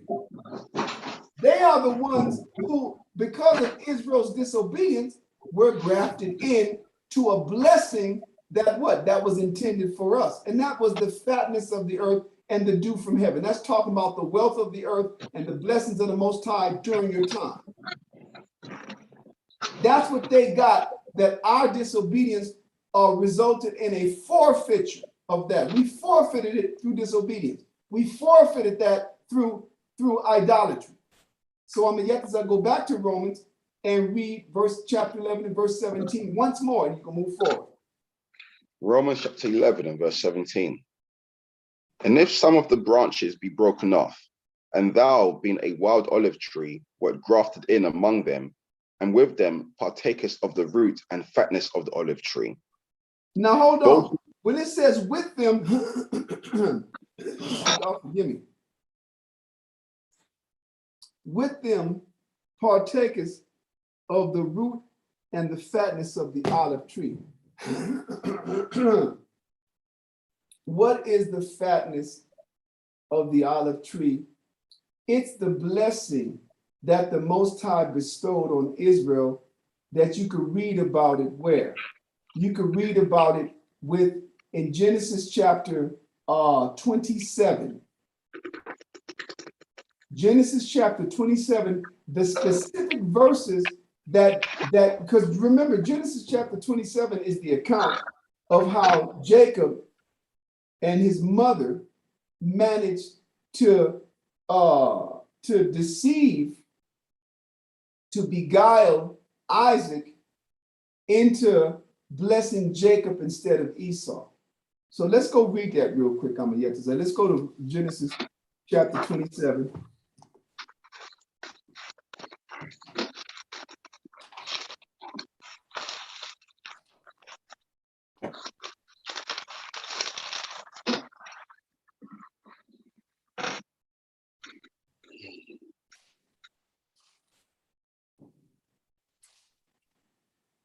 Verse 6. I want you to start off. We're going to start off with the blessing. So go to you're in chapter 27. Go to verse 21. Let me see. Start off at chapter 19. All right. I mean, chapter 27 and verse 19. What are we doing here? We're reading about what is the fatness of the olive tree. Now that we know the olive tree is Israel, the fatness of the olive tree is in reference to what Israel received as a blessing from the Most High. In other words, the wealth of the world, the wealth and the produce of the earth. And when we, through disobedience, forfeited that other nations that the Most High said were grafted in, they received that. All right, go ahead, I'll start off at verse 19. Genesis chapter 27 and verse 19. And Jacob said unto his father, I am Esau thy firstborn. I have done according as thou badest me. Arise, I pray thee, sit and eat of my venison, that thy soul may bless me. And Isaac said unto his son, how is it that thou hast found it so quickly, my son? And he said, because the Lord thy power brought it to me. And Isaac said unto Jacob, come near, I pray thee, that I may feel thee, my son, whether thou be my very son Esau or not. Listen, he suspected that Jacob was trying to pull the okie-doke. Go ahead. Verse 22. And Jacob went near unto Isaac his father, and he felt him, and he said, the voice is Jacob's voice, but the hands are the hands of Esau. Because they remember his mother covered him completely with goat hairs. Go ahead. Which proves that Esau had that stringy hair. Watch myself. Go ahead, Amiyatazar. Verse 23. And he discerned him not, because his hands were hairy as his brother's Esau's hands. So he blessed him. And he said, art thou my very son Esau? And he said, I am. And he said, bring it near to me, and I will eat of my son's venison, that my soul may bless thee. And he brought it near to him, and he did eat. And he brought him wine, and he did drink, and he drank. And his father Isaac said unto him, come near now and kiss me, my son. And he came near. Verse 27 to verses 29 are the actual blessing that Isaac gave to us, that he himself had intended to give to Esau. Go ahead. Verse 27. And he came near and kissed him, and he smelled the smell of his raiment and blessed him, and said, see, the smell of my son is as the smell of a field which the Lord hath blessed. Therefore, the Most High give thee of the dew of heaven and the fatness of the earth, and plenty of corn and wine. All that is, listen, it ain't just talking about the dew, like you wake up in the morning and there's a dew all over the cars and all over the grass, and then only wine and corn. That would be poverty. This is an expression that represents wealth and abundance and health. This is what he's saying, right? And so that he just read is what you're going to stay there on the is what it says at the end of verse 17 in Romans 11, right? And with them partakers of the root and fatness of the olive tree. We're reading about the fatness of the olive tree that what? That Abraham, Isaac, and Jacob were blessed with. And now we have Jacob blessing Abraham. You had the Most High blessing Abraham. Abraham blessed Isaac, and Isaac is now blessing Jacob. Go ahead, Art. Continue. Verse 29. Let people serve thee, and nations bow down to thee. Be Lord over thy brethren, and let thy mother's sons bow down to thee. Cursed be everyone that curseth thee, and blessed be he that blesseth thee. And that's what the Most High told Abraham. But listen, curses everyone that curse you and blesses everyone that bless you.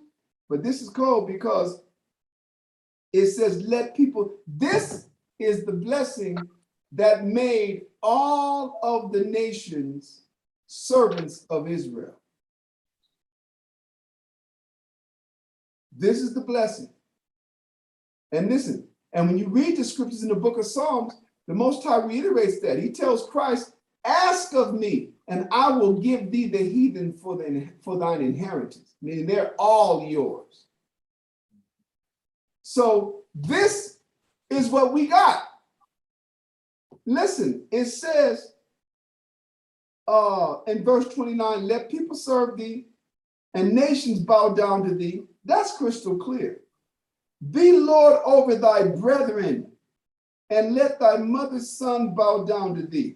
Who was Jacob's brother? Esau. Exactly.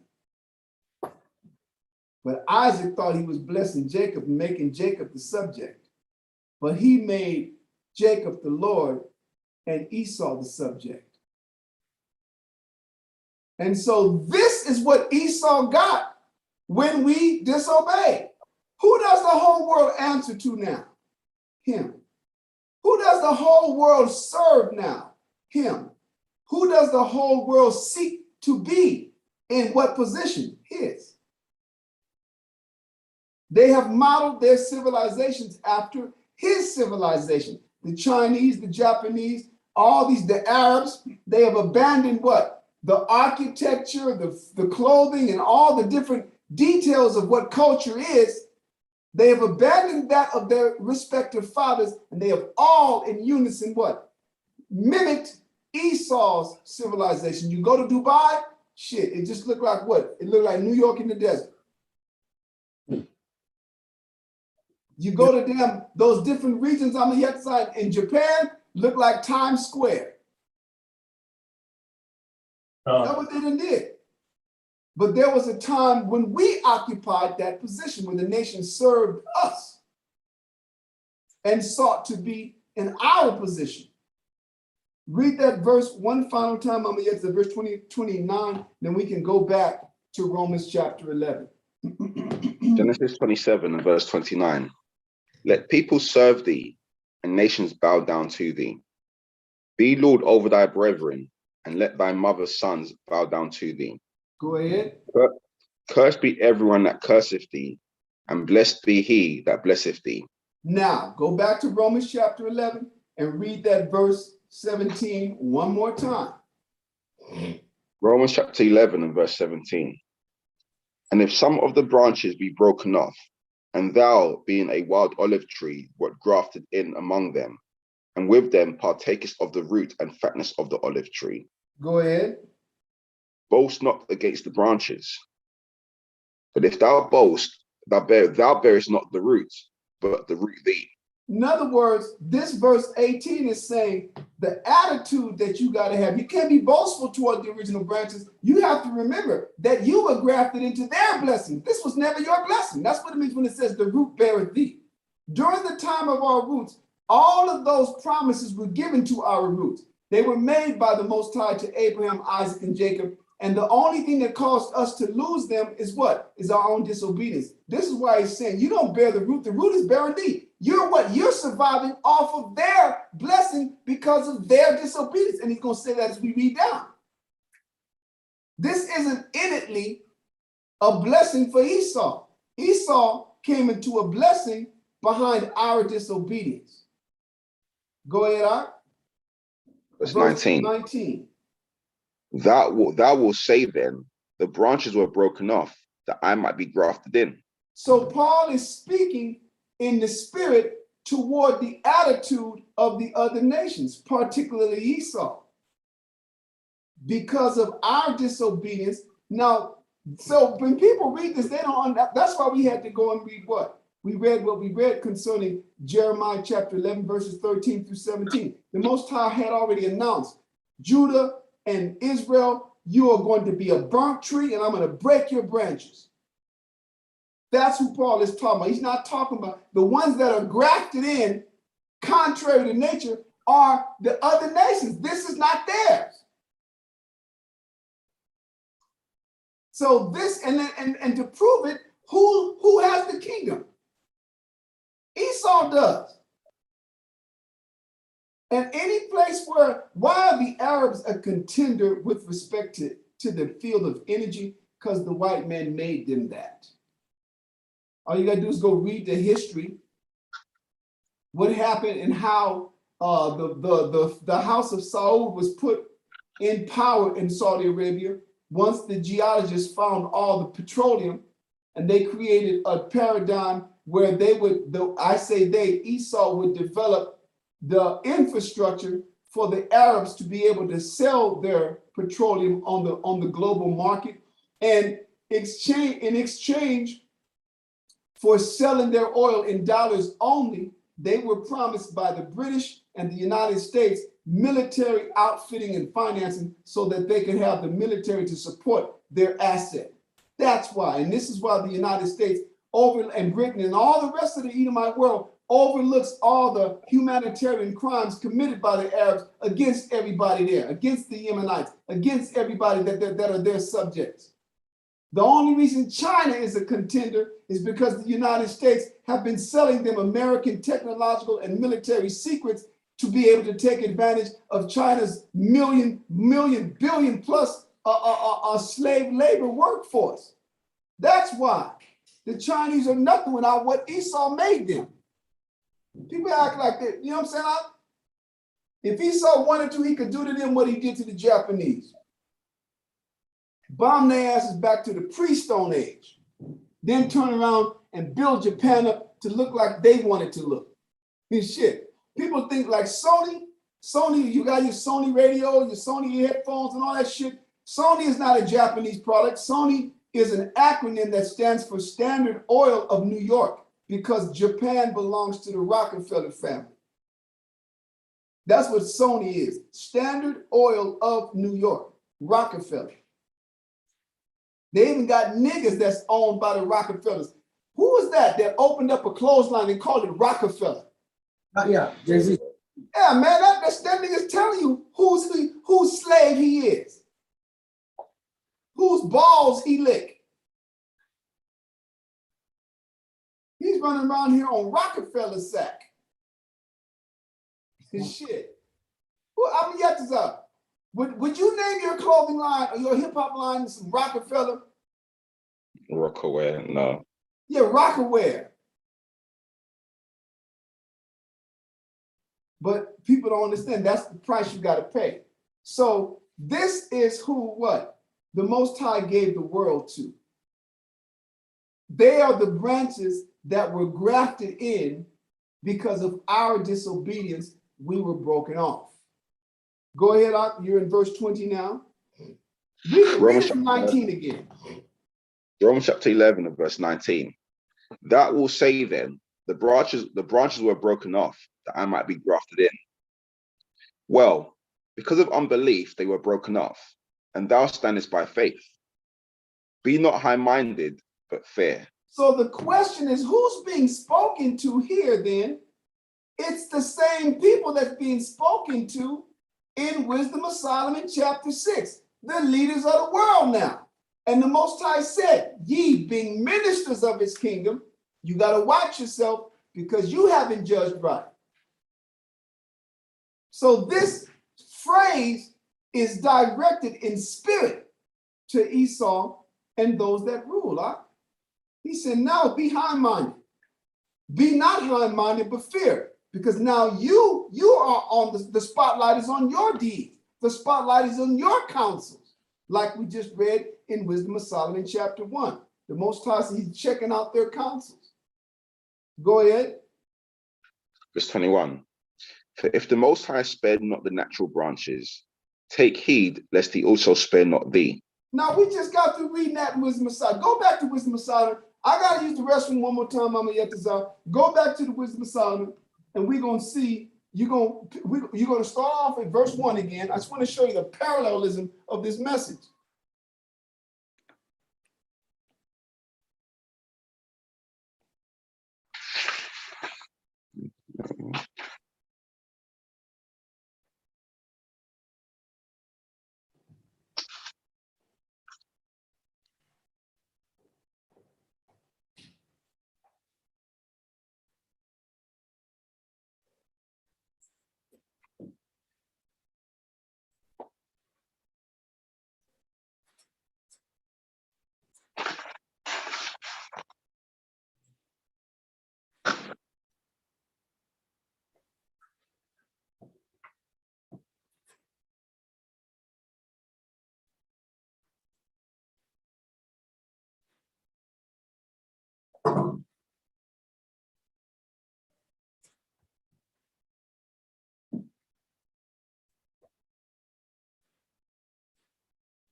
Okay, I'll go ahead and read it. Right. Wisdom of Verse chapter? Solomon chapter 6 and verse 1 again. This time you're going to read it all the way down, I believe, to the end of verse 4. Or actually to verse 5. Because he makes the same admonition that he's making in Romans. Be not high-minded, lest thou be destroyed also, you know. Go ahead. Wisdom of Solomon chapter 6 and verse 1. Hear therefore, O ye kings, and understand. Learn, ye that be judges of the ends of the earth. Give ear, ye that rule the people, and glory in the multitude of nations. For power is given you of the Lord, and sovereignty from the highest, who shall try your works and search out your counsels. Now let me say this. So this is a similar message to what we read. Stay there, to what we read in chapter 11 of Romans and verse 19 and 20. But thou wilt say, then the branches were broken off that I might be grafted in. Well, because of unbelief, they were broken off, and thou standest by faith. That means what? That means by how you operate. Be not high-minded, but fear. For if the Most High spared not the natural branches, meaning if he spared not Israel and Judah, take heed lest he also spare thee, not thee. So this is what he's saying here in Wisdom of Solomon. Go ahead, Art. Verse 4.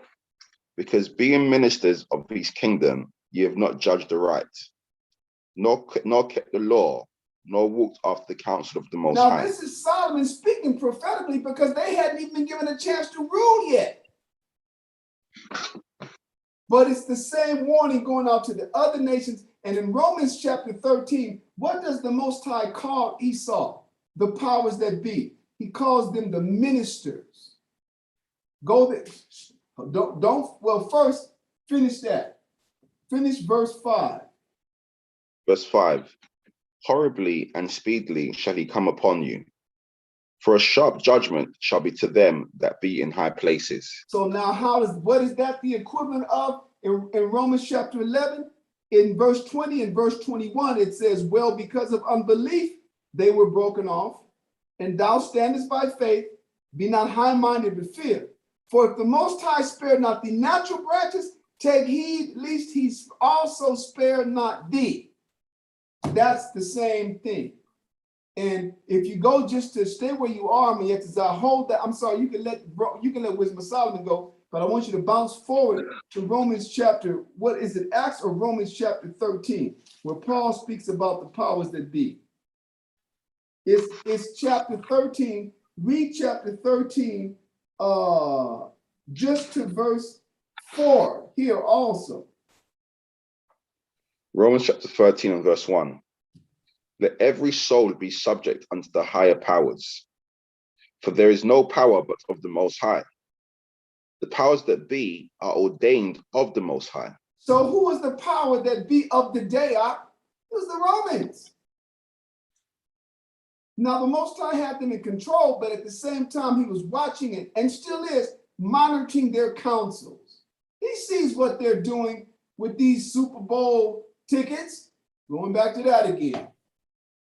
He sees what they're doing and all of these plots and plans that they have to cause the Israelites and the rest of the world to what? To enter into a condemnation that is determined or designed for him.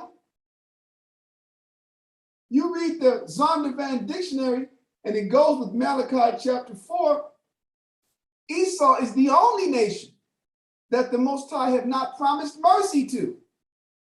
Esau is the only nation in whom the Bible writes that after he's done with his punishment, there shall be none remaining of the house of Esau. So he's trying to cause Israel primarily, then all the other nations that he can, to enter into that same condemnation with himself. And what did the scripture say will get you that condemnation? Receiving the mark, receiving the number of the name of the beast. You understand? All of those things is what's going to get you what Esau got coming, and that's eternal hellfire. This is why he's doing what he's doing now. But nevertheless, the Most High said, with respect to righteousness, you be subject to him. If Esau say don't sell drugs, don't sell no damn drugs. If Esau say don't run the red light, don't rob banks, don't do it, because he's my minister. That's what we're going to read. Continue on, Yetizah, verse 2. Romans chapter 13 and verse 2. Whosoever therefore resisteth the power, resisteth the ordinances of the Most High. And they that resist shall receive to themselves damnation. That's why these brothers writing these songs talking about fight the power. You're supposed to fight the power. You better obey the power. The Most High said those that resist will receive damnation to themselves. Go ahead. Verse 3. For rulers are not a terror to good works, but to the evil. That means the people who the Most High set up, they're not a terror to those of us that's doing the right thing. To steal the title of a movie, right? That was even the opening soundtrack to that movie. Fight the power. Got a girl half naked dancing. Fight the power. Do the right thing. You don't have to fight the power. Think about that, huh? You do the right thing. Ain't no reason you have to fight the power. You do the right thing. You ain't gonna get choked out in a pizza shop. You shit. But see, they don't understand. We're ignorant, so they don't understand that the right thing right now consists of what? Understanding that you're under punishment and abiding under punishment. That means you serve who the Most High put over you. That's the reality of it. We ain't supposed to be resistant. We're supposed to be living a humble. We ain't supposed to want what he wants. We ain't supposed to be marching because we can't get what they got. We ain't supposed to be marching because they keep on treating me different. They supposed to treat us different. You under punishment. You being treated like a nigga that's under punishment. And everybody that resists, look what happened. Look what happened to Martin. They made a song about all of them niggas. Have anybody here seen my old friend Martin? Yeah, the nigga got his head blew off. I think the name of the song is called Martin, Malcolm, Abraham, John, and Martin. Talking about Abraham Lincoln, who got his head blowed off. Talking about John F. Kennedy, who got his damn head blowed off. And Martin Luther King, who got his head partially blown off and then got smothered in the hospital. I don't know if y'all heard about that.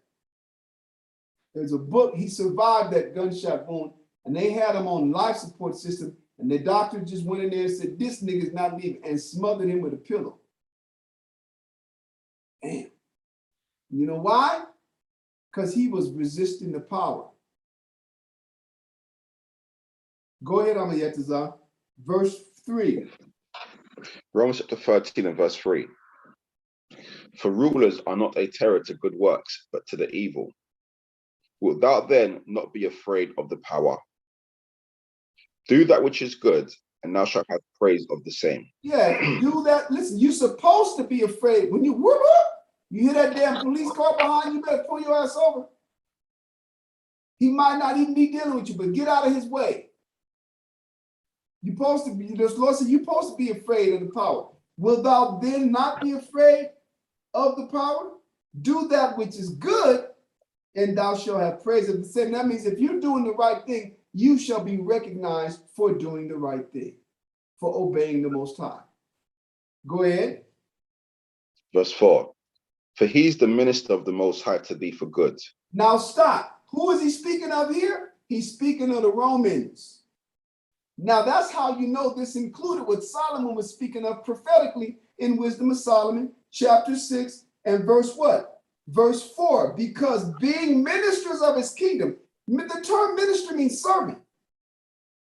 You're the ones, you're the stewards who I left in charge. I gave the Babylonians a while. I gave the Persians a while. And since then, I've given Esau a while in the name of the Greeks and the Romans and all of their what descendants that today are called themselves the Brits, the French, the Spanish, the Portuguese, the Austrians, the Germans, the Dutch, right? The Belgians, everybody. You're the ministers. You're the ones, the Chinese now. I gave you a little portion. The Arabs, I gave you a portion. They're all the Most High servants, keeping what? A stewardship over that which is his until his children grow the fuck up and start obeying. That's what happened. We won't grow up. So the Most High have stewards in charge of his kingdom, punishing us when we disobey. Until we mature, then Christ is going to come and do the rest. Go ahead, Amayetazar. Finish where you at in Romans. Romans chapter 13 and verse 4. Right. For he's the minister of the Most High to thee for good. That means what? The intention is for our good. So the Most High uses this servant to coerce us through fear of prison, through fear of a beatdown, through police brutality, or through fear of death to get us to do the right thing, because that's what it takes for Israelites. Israelites, you can't be nice with. You can't just put the red light up, oh, he ran a red light. We'll let him go. You got to pull him over. You got to beat his ass. That's Israelite. The Most High say he is the minister of the Most High to thee for good. Go ahead.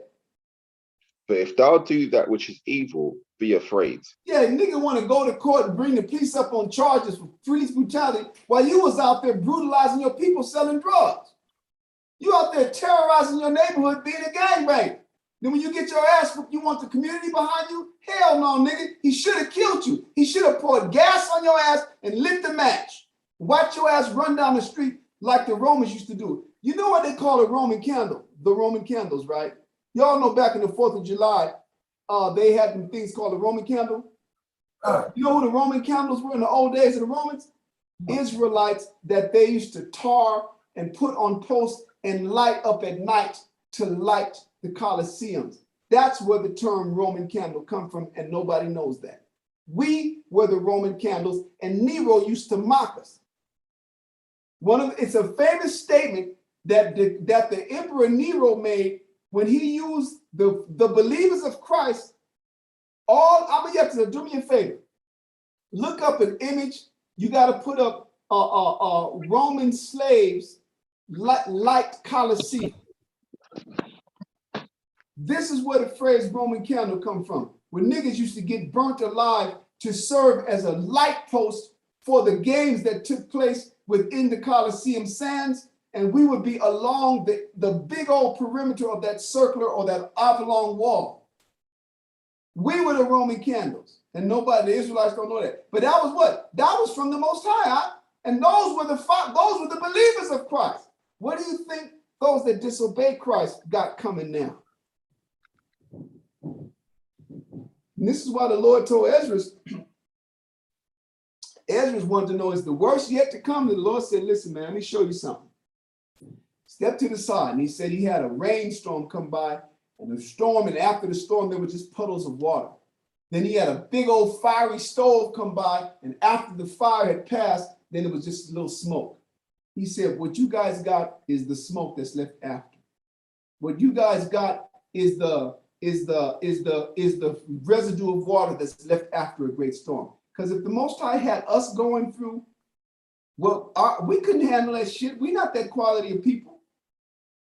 Running around here laying on the table being cut, like in the book of 2nd Maccabees, being nicked away little by little. You guys, we're the ones that's getting ready to be the butt of a joke for a feast. And that feast is going to be hours and hours. So they're going to take their time with each victim, dismembering them. We ain't that stock, God.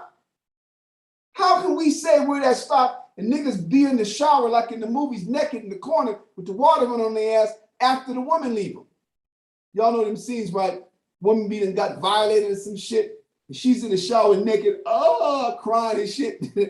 The water running down on her when she stooped down in the corner. That's Jake when his woman leave. How the hell we gonna handle getting our balls and fingernails and shit cut off? So we're not of that stock, but the Most High, when he said that Esau is the minister to us for good, while he's looking for that image, I'm going to continue to read. I'm in verse 4 again of Romans chapter 13. For he is the minister of the Most High to thee for good. But if thou do that which is evil, be afraid. For he beareth not the sword in vain. That means he's not carrying that gun, or he hasn't been given the license to kill for nothing.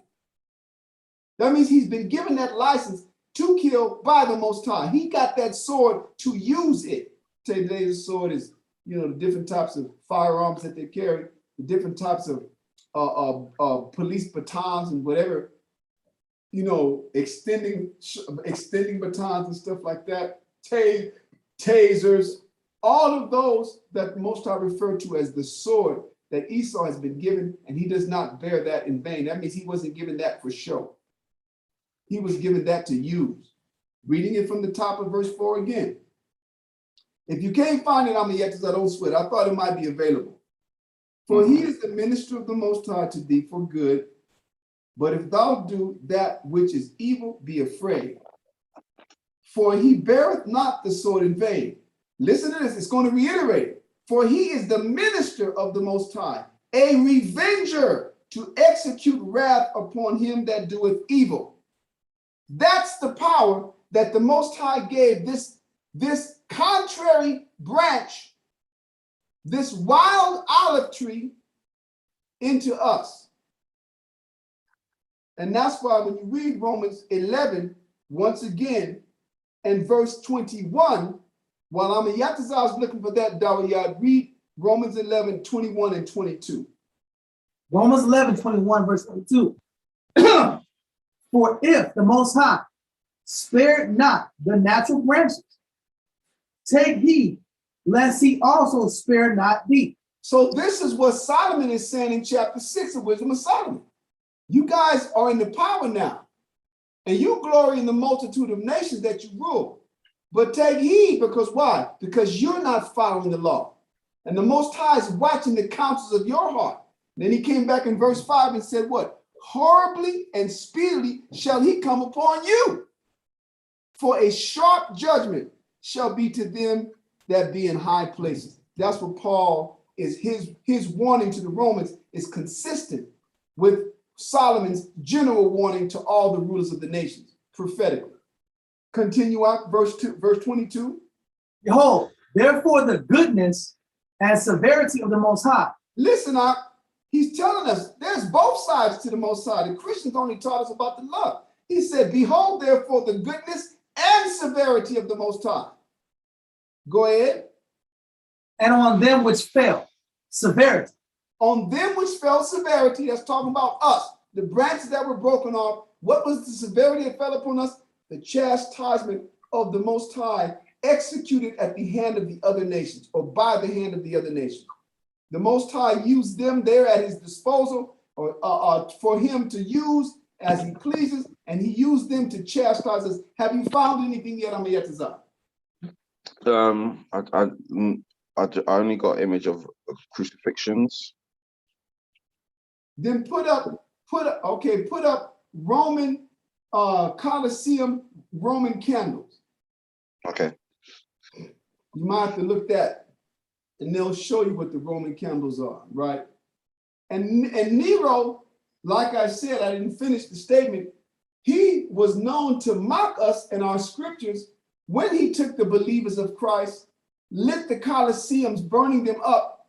He said, well, their own scriptures said that they would be a light to the Gentiles. That is in history. Wow. Yeah, they was burning us, and we was the torches, huh? Flame on.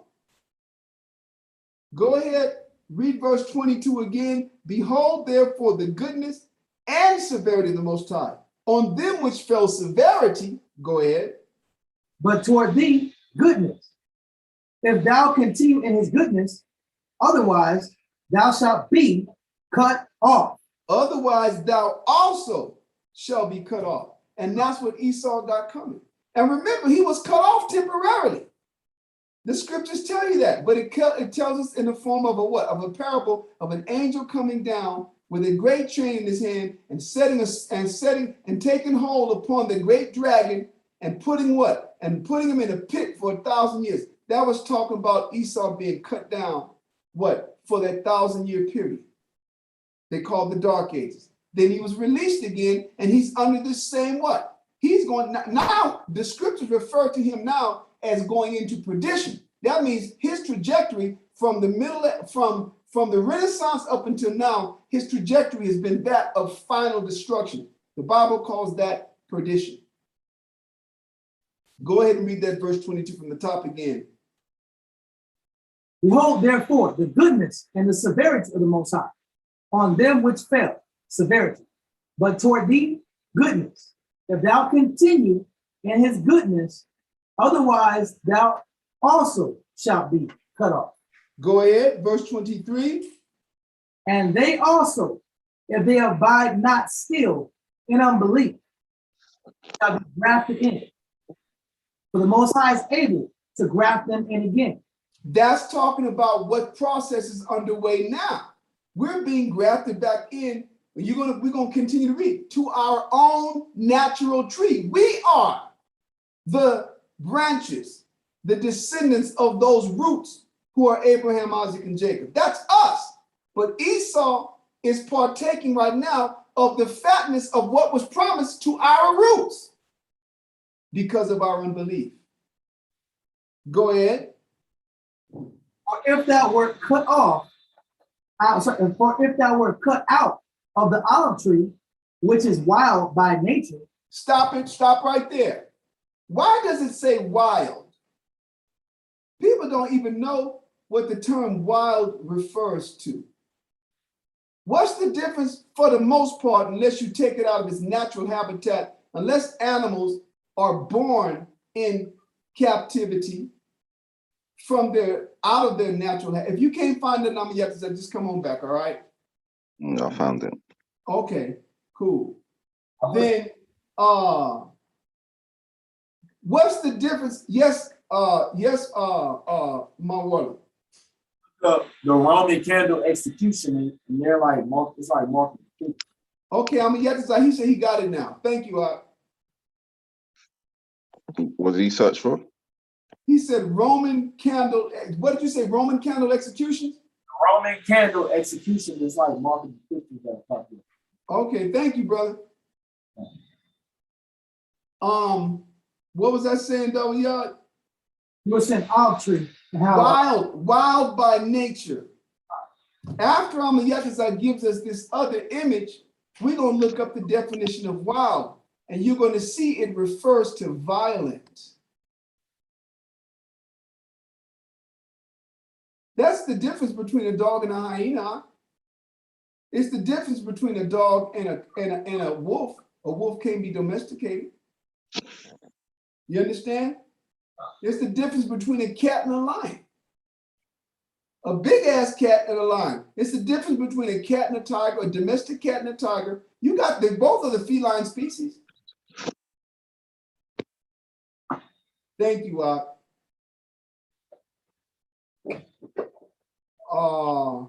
the ones to the right. You see the exact, and bring it down some. There you go. And pen, those are the Roman candles, but they're to the right. You're exactly.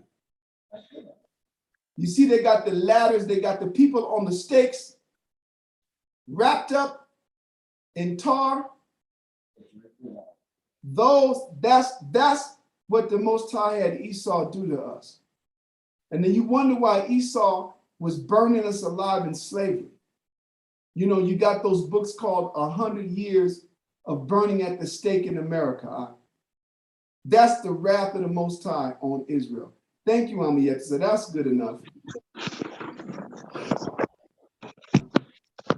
Now do me a favor and look up and put on the screen the definition of wild.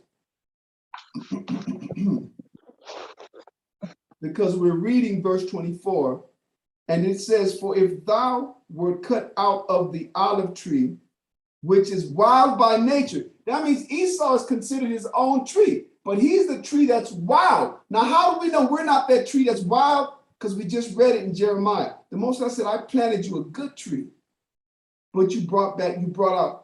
He calls us an olive tree, but we weren't wild by nature. We were rebellious by nature. Now hold on. Listen, write down. Now this is let's read all of them. Roving, wandering, inhabiting the forest or open field, hence not tamed. Listen to that. Not tamed or domesticated as a wild boar, a wild ox, a wild cat, a wild bee. In other words, what was designed to tame us all? The laws of the Most High. What was the problem that the Most High had with Adam? From the beginning, he tells you in Genesis chapter 6, the world had gotten all full of violence. So when he tells you that this Esau were cut out of a tree that is wild by nature, he's telling you he can't be tamed. He's wild. When you look at it, it literally is referring to violence, and I'm going to show you that. So verse number 2 is talking about agriculture, right? Growing without culture as wild parsnip, wild cherry, wild tansy, wild rice. You go down to number 3, desert, not inhabited, as a wild forest. It's talking about geography. But when you read people, verse 4, it says savage, uncivilized, not refined by culture. And then they go as the wild natives of Africa or America. You notice they don't, but really, who was it? It was Rome. And all you got to do is go watch movies like Gladiator. All you got to do is watch what do you call it? You watch the series. Has anyone ever seen this series, Spartacus? Gods of Sand and what is it? Sand and Blood or some shit like that. I can't think of it. It came on one of them. I don't know if it was Netflix or some other channel. But if y'all, I think the season of Spartacus, they had like 4 seasons, and it was about the slave revolt of 70 BC. But what did the nature of the movie showed you about the Romans are violent, savage, just through their games. Then you come back and you watch the movie Gladiator. You go back and you watch the HBO series, what? Rome. Caligula, thank you, Ak. Yeah. And so that's what he's saying. You come from a source that is wild by nature. Now, where does that wildness come from? It comes from Esau's blessing, because after there was nothing left to bless him, Isaac said, you're going to get the fatness of the earth and the dew from heaven, but you're going to get it by your sword. By your sword shalt thou live. You understand? Yeah. All right. So thank you, Amiyatazar. Let me see if there's any more. Yeah, that's good enough. You know, number 4 is the one, savage, uncivilized, not refined by culture. Then they're going to throw that on Africa and the Americas, who were known before Esau got there for their great civilizations, huh? The universities of Timbuktu, Mali, right? The architectures and the monoliths in Egypt. Anyway. Okay, Amiyatazar, you can let that go, please. And you can read again verse 24 now, Romans chapter 11 and verse 24. Romans chapter 11 and verse 24. For if thou wert cut out of the olive tree, which is wild by nature, and wert grafted contrary to nature into a good olive tree, how much more shall these, which be the natural branches, be grafted into their own olive tree? So this is talking about Esau was given the time to rule because of our disobedience, but it was not in his nature to follow the law. Now I'm going to show you something. There's a prophecy that the Most High said why he's going to get Esau. Go to the book of Obadiah. Now it's in verse 10. So, but I want you to start off, Amiyatazar, at verse 6. Obadiah chapter, well, it's only one chapter, so you're going to start off at Obadiah chapter 6, and our target verse is verse 10.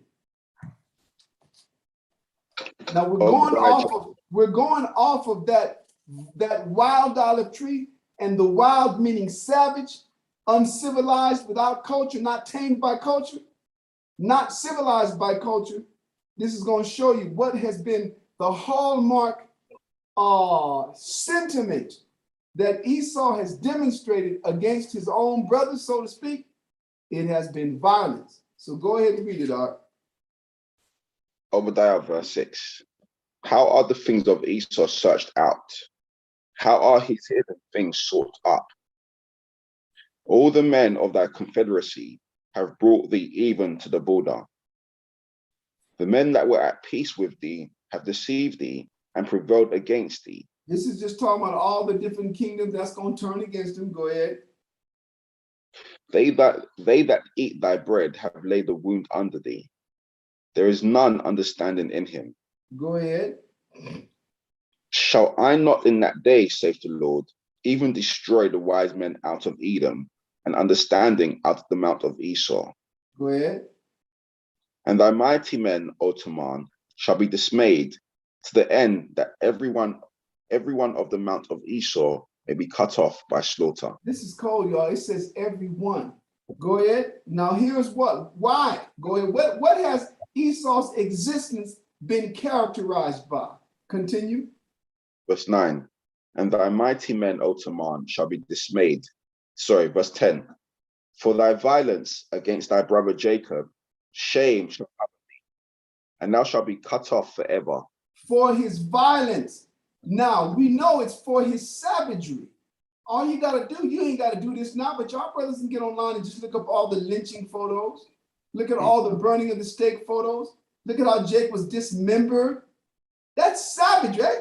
That's the level, that's the next level of violence. Little kids, Edomite kids, filed by the thousands, multitudes, postcards of public beatings and lynchings and burnings. Could you, I don't care what color, what race a person is. I can't go up to no corpse, cut a damn toe off and bring it home as a souvenir to hand down to my grandchildren and great-grandchildren. That's what they got. That's what they have. And I've had teammates back in my university days in Iowa that told me that they had those on their fireplace mantles. This is real, and that's why the Lord said, for thy violence. But this very same, when did Esau execute this violence over us? Aside from what's prophesied here in Obadiah concerning their involvement in us falling to Babylon, that you can go read about it in First Maccabees. You can read about it in what? In Second Maccabees chapter 7 with the mother and her 7 sons. That's the violence. That's savagery. You mean to tell me you're going to cut a nigga up and fry him in a pan? And that's the wild olive tree that he was taken from. And it says he was grafted contrary to nature into a good olive tree. The good olive tree is the Israelite culture. And that's why today they're touting the Bible, but still bombing all the nations. Today they're touting and calling themselves Christians, but treating everybody with cruelty that just try to come and get what they came and got. Let's go back to Romans, and read that verse 24 again. Romans chapter 11 and verse 24. For if thou wert cut out of the olive tree, which is wild by nature, and were grafted contrary to nature into a good olive tree, how much more shall these, which be the unnatural branches, be grafted into their own olive tree? So now you can't tell me that the natural branches being grafted into their own tree is not talking about us. And if it is, and if it's talking about us, and it is, then that means the trees, the olive branches that were taken from a wild olive tree and grafted into ours, that's talking about Esau.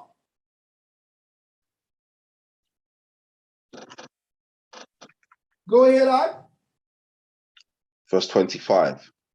For I would not, brethren, that you should be ignorant of this mystery, lest you should be wise in your own conceits, that blindness in part is happened to Israel until the fullness of the Gentiles be come in. So the only reason why we've been set back and made blind is because what? The Most High gave the Gentiles a established, a predestined amount of time to govern over us in America and in general in the world. Generally speaking, in the world, it was 2,000 years. The scriptures tell you that in the book of Hosea. Let's talk about that time real quick. Go to Hosea, what is it, chapter 4, and read verse 1. Hosea chapter 4 and 6. So you're going to go to Hosea chapter 6 and read verse 1 and 2.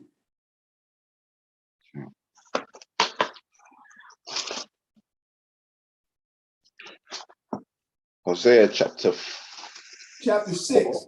Sorry, Hosea chapter 6, verse 1.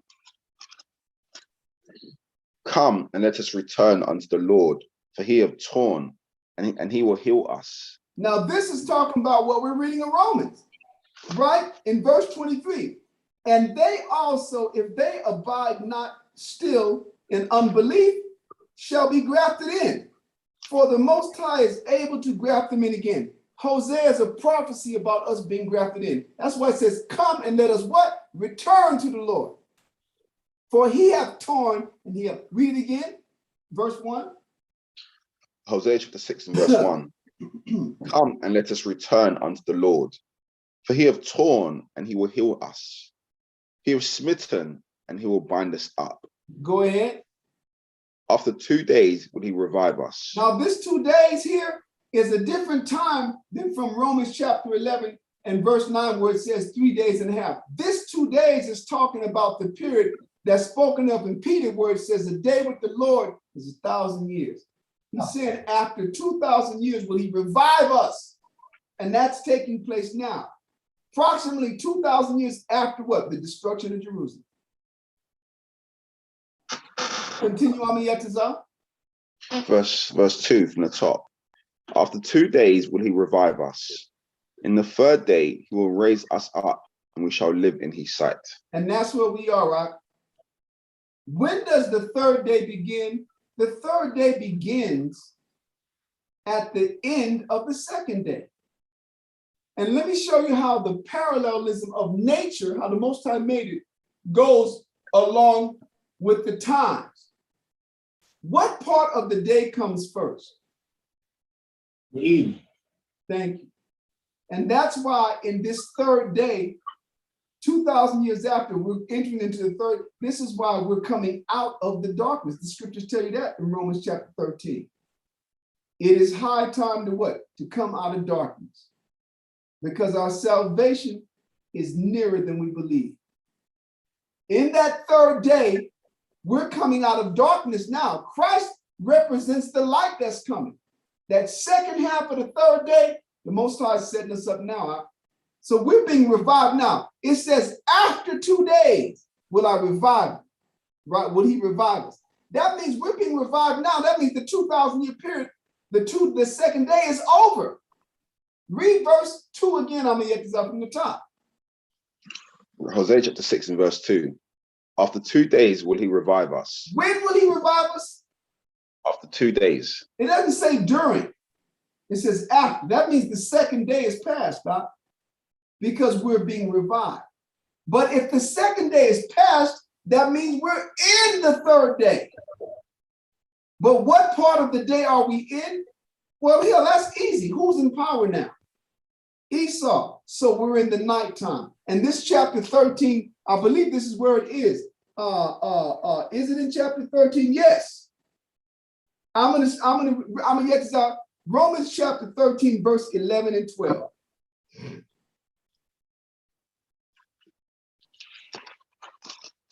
Romans chapter 13, verse 11.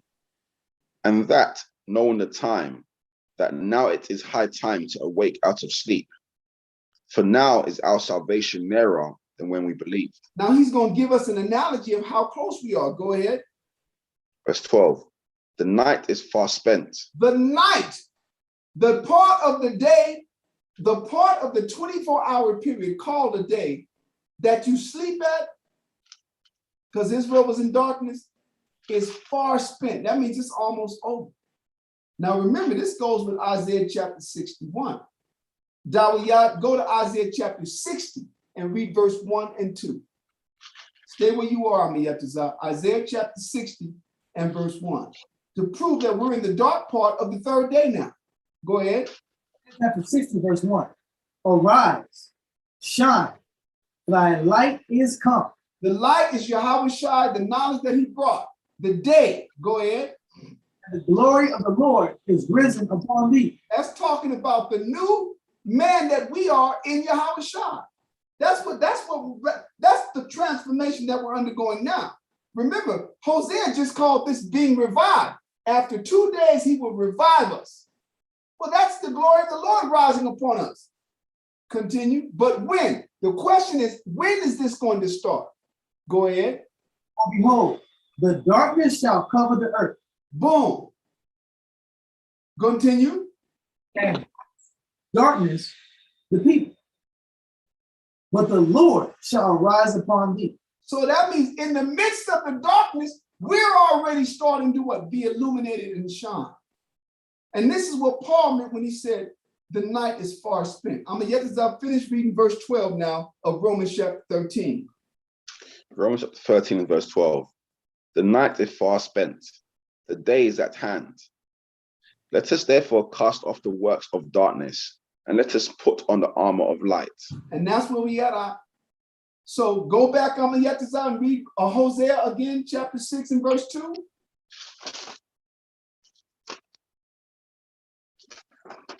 Hosea chapter 6 and verse 2. After 2 days will he revive us. In the third day he will raise us up, raise us up, and we shall live in his sight. So we're being raised up now. When it said to say after 2 days is to say in the third day. It's the same period, but it's a different way of saying the same thing. After 2 days, that means what? In the third day. But he said in both. After 2 days, he will revive us. And the third day, he will raise us up. That's taking place right now. But it's happening what? During the dark part of the day. That's why what? That's why chapter 13 of Romans said, the darkness is far spent. It's still here, but it's far spent. This is why it said in Isaiah chapter 60 that what? That while the light of the Lord rises on us, the whole world is going to be in gross darkness. And we see that it is all this LGBT and all this different madness. That's darkness. It's evil. Okay, I'm gonna thank you. Go back to chapter 11 and read verse 25 once more. Romans chapter 11 and verse 25. For I would not, brethren, that you should be ignorant of this mystery, lest you should be wise in your own conceits, that blindness in part has happened to Israel, until the fullness of the Gentiles be come in. So their time is almost up. Continue. Verse 26. And so all Israel shall be saved, as it is written. Sorry. And so all Israel shall be saved. As it is written, there shall come out of Sion the deliverer, and shall turn away ungodliness from Jacob. So this is designed for what? All of the Israelites to be what? To be saved. Now, when it says all of Israel, it's literally talking about all of those who are what? Who are righteous. I can prove that to you. The ones that are not righteous are not going to be saved. Go to Amos chapter 9 and read verse 9. Start off at verse 8. Huh? Say that again? That was one of my questions, though. I never remember the question. That was my question. Okay, good. Well, let's answer it right now. Amos chapter 9 and verse 8. Behold, the eyes of the Lord power are upon the sinful kingdom. Now, this is Amos prophesying back then against the kingdom of Israel. Now he's talking about what's taking place in the world today, and I'm going to prove it to you. The sinful kingdom is talking about the Edomite civilization. Read on down. Verse 8 from the top. Behold, the eyes of the Lord power are upon the sinful kingdom, and I will destroy it from off the face of the earth. We just read that in Obadiah. There's going to be none remaining in the house of Esau. It's going to be destroyed from off the face of the earth.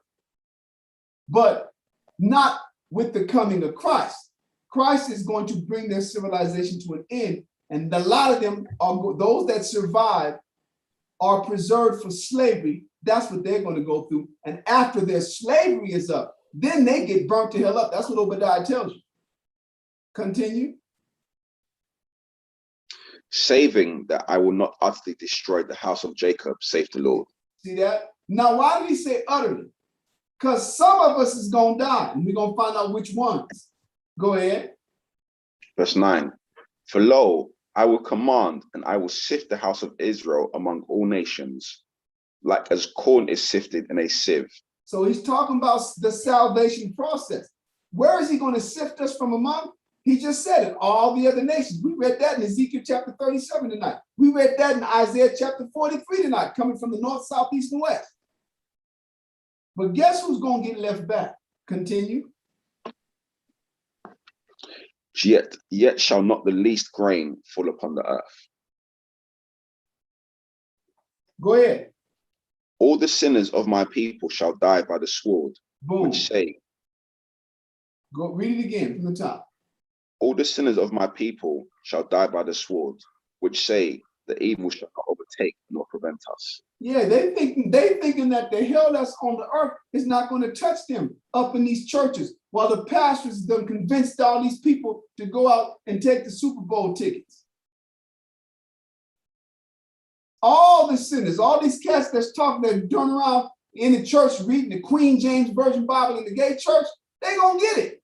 Now, and like Christ told us all in the parable of Lazarus and the rich man, That was not talking about Esau and the nation. That's talking about among Israel, some people are going to be saved and be taken to Abraham's bosom, and other Israelites are going to what? Are going to meet the fate of the rich man, where he was in hell, an unquenchable fire, asking the Lord to send somebody just to touch his finger and dip it in water and bring it to him. That shit is real. So when it says all Israel, we had already read in chapter 9, what does it say? All Israel is not of Israel. It's talking about the wicked ones. It's talking about the ones that's being used to push this demonic LGBT movement on our children. It's talking about black people, politicians, churches, pastors, social leaders. The first black this and the first Hispanic this and the first Native American this and that in politics. They're all working with Esau to continue to corrupt us and keep us vulnerable to what? To Satan. That's what they're doing. They ain't talking, when it says all Israel is talking about all of those who are destined for salvation. Now we just read that. Go to chapter 9 real quick, Yetazah, and read verse. Let me see. Is that this act? Let me see that. Is that this verse? Hold. Is that this chapter? Let me get chapter 11 again. No, it's going to be chapter 9. Yeah, read chapter 9 and verse 6. Romans chapter 9, verse 6. Not as though the word of the Most High have taken none effect, for they are not all Israel which are of Israel. So that means when you read chapter 20, chapter 11 and verse 26, and so all Israel shall be saved, all you got to do is read all the Gospels and read which ones of the Israelites are going to be saved. Them that endure to the end. All of those who are destined for that, they're going to be saved. Now, after it's all said and done, the Most High is talking about all of Israel. What is it? Let me help you to understand this, Dawiyah. What is it that we're being saved from? That's a question that I'm asking you. I mean, from a national level, we're safe from this. I want to say from complete, like, the judgment. Like, let me say this out. Go to Matthew Yetazah and read verse 1 and chapter 1. I think it's going to be verse 20.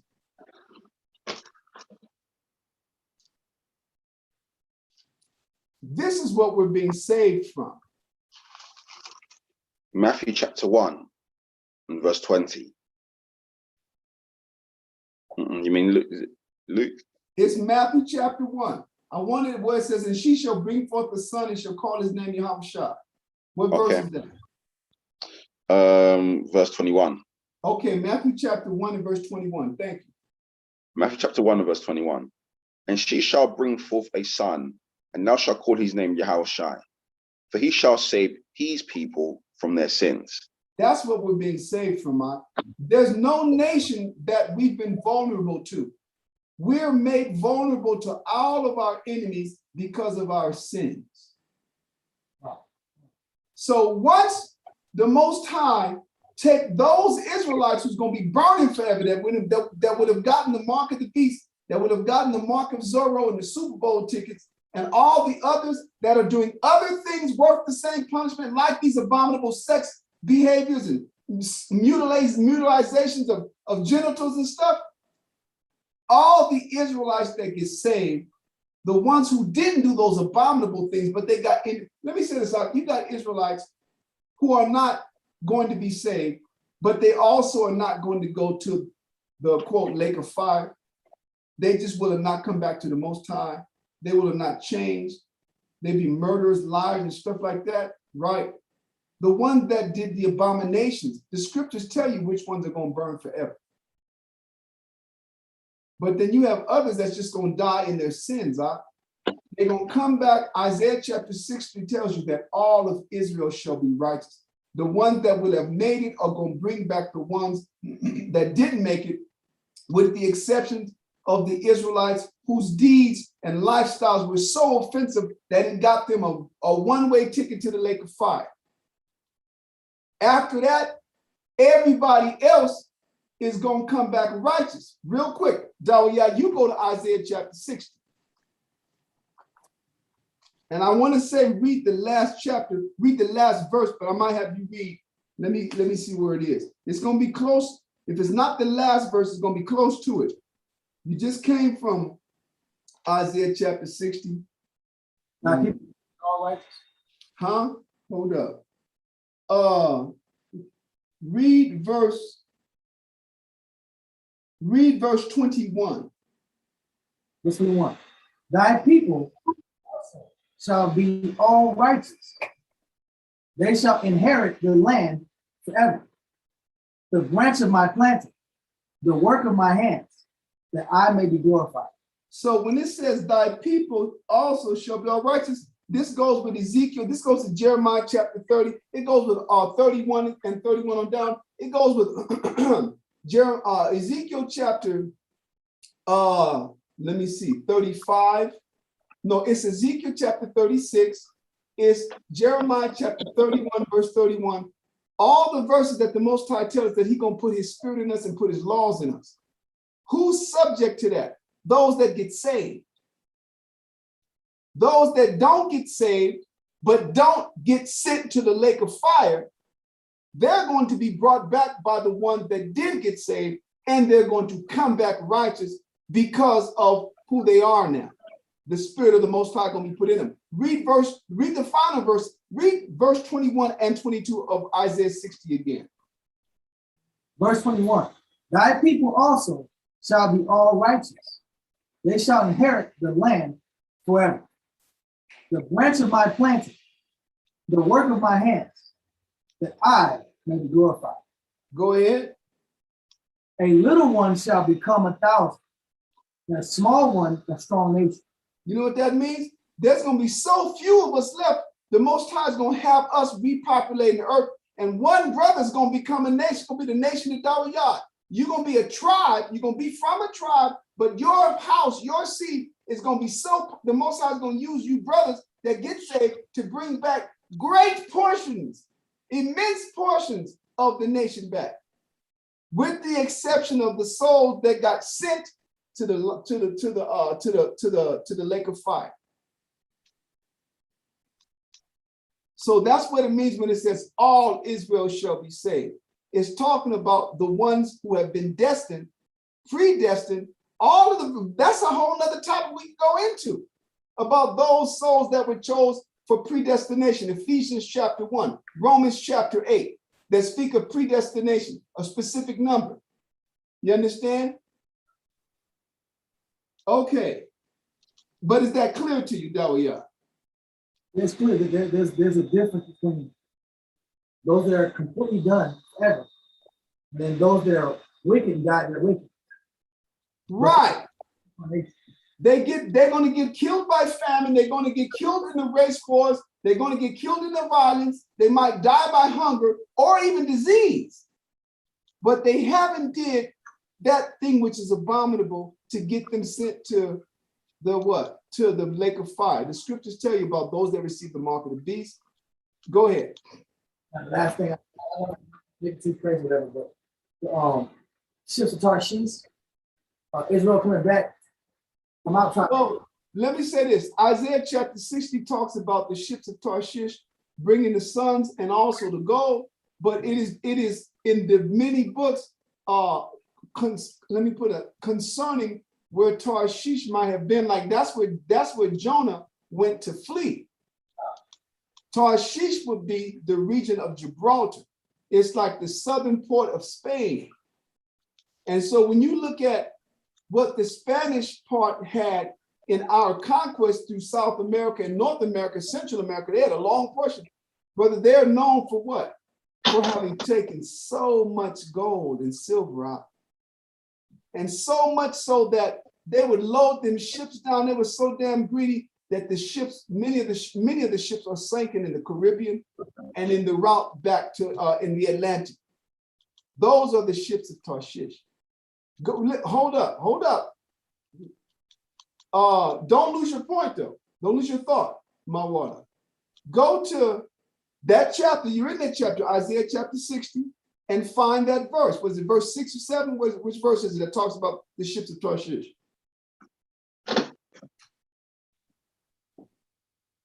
I don't know which one it is. It's Oh, yeah, Isaiah chapter 60.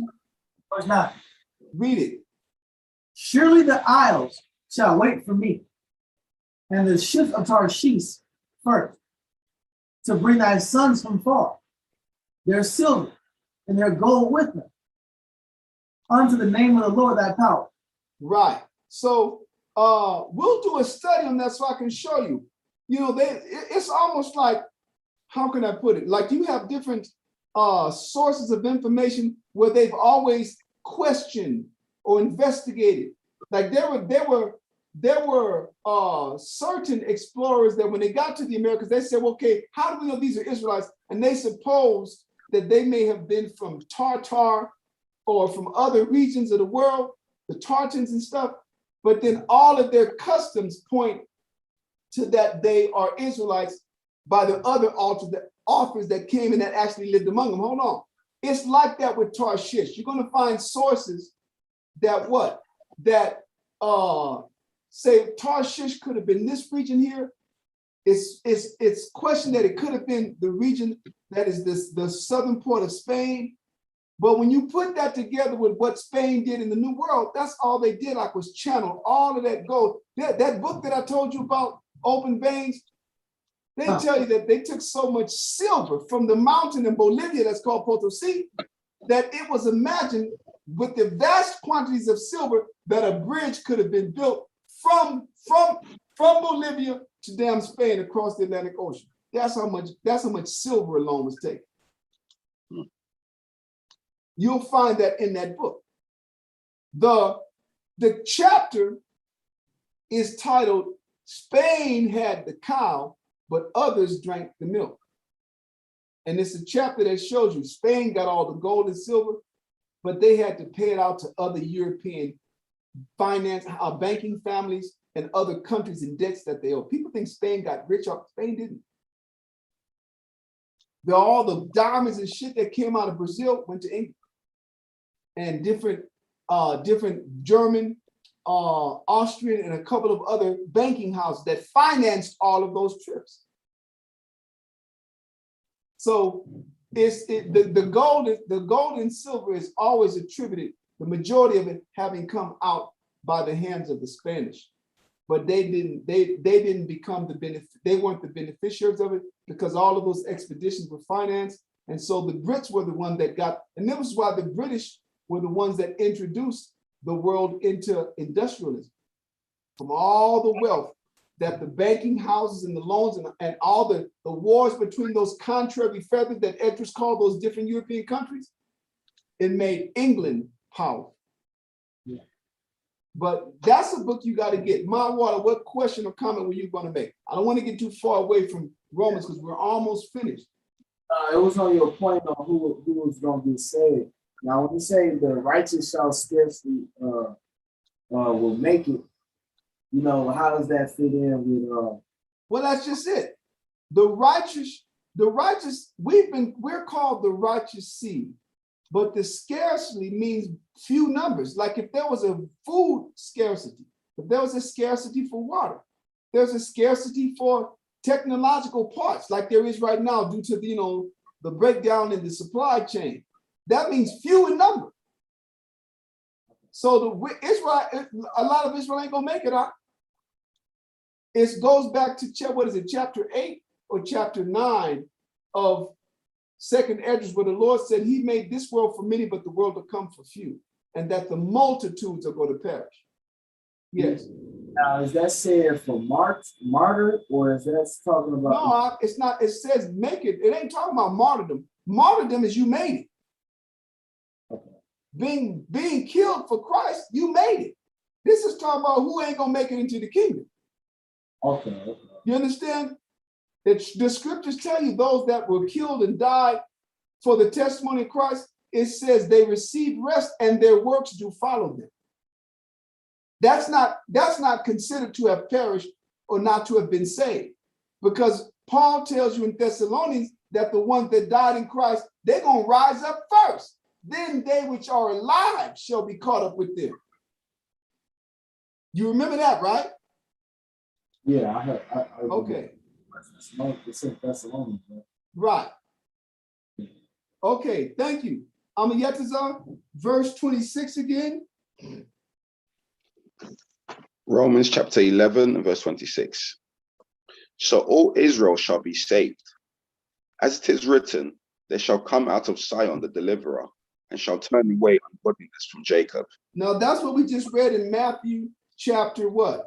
Matthew chapter 1 and verse 21. And he shall save them from his people from their sins. That's what we had to be saved from, is our ungodliness. That's what kept getting us in captivity. That's what created the paradigm that there was a need for salvation, our sins. All of Isaiah 59, you should read that, tells you that. The Lord is not slack that he can't deliver, nor his ear heavy that he cannot hear. He says, but your sins have separated between you and your God. He ain't listening to us because we're evil. Okay, we're going to stop it there, and we'll finish up verses 27 to the end next Friday. All right, y'all? Okay. Not a problem. All righty, brothers. I know y'all got work to do. Y'all get down. I'll talk to you in a little bit, a couple of minutes, and use the restroom again, okay? Okay. All right, shalom, brothers. Y'all keep on fighting now. Shalom.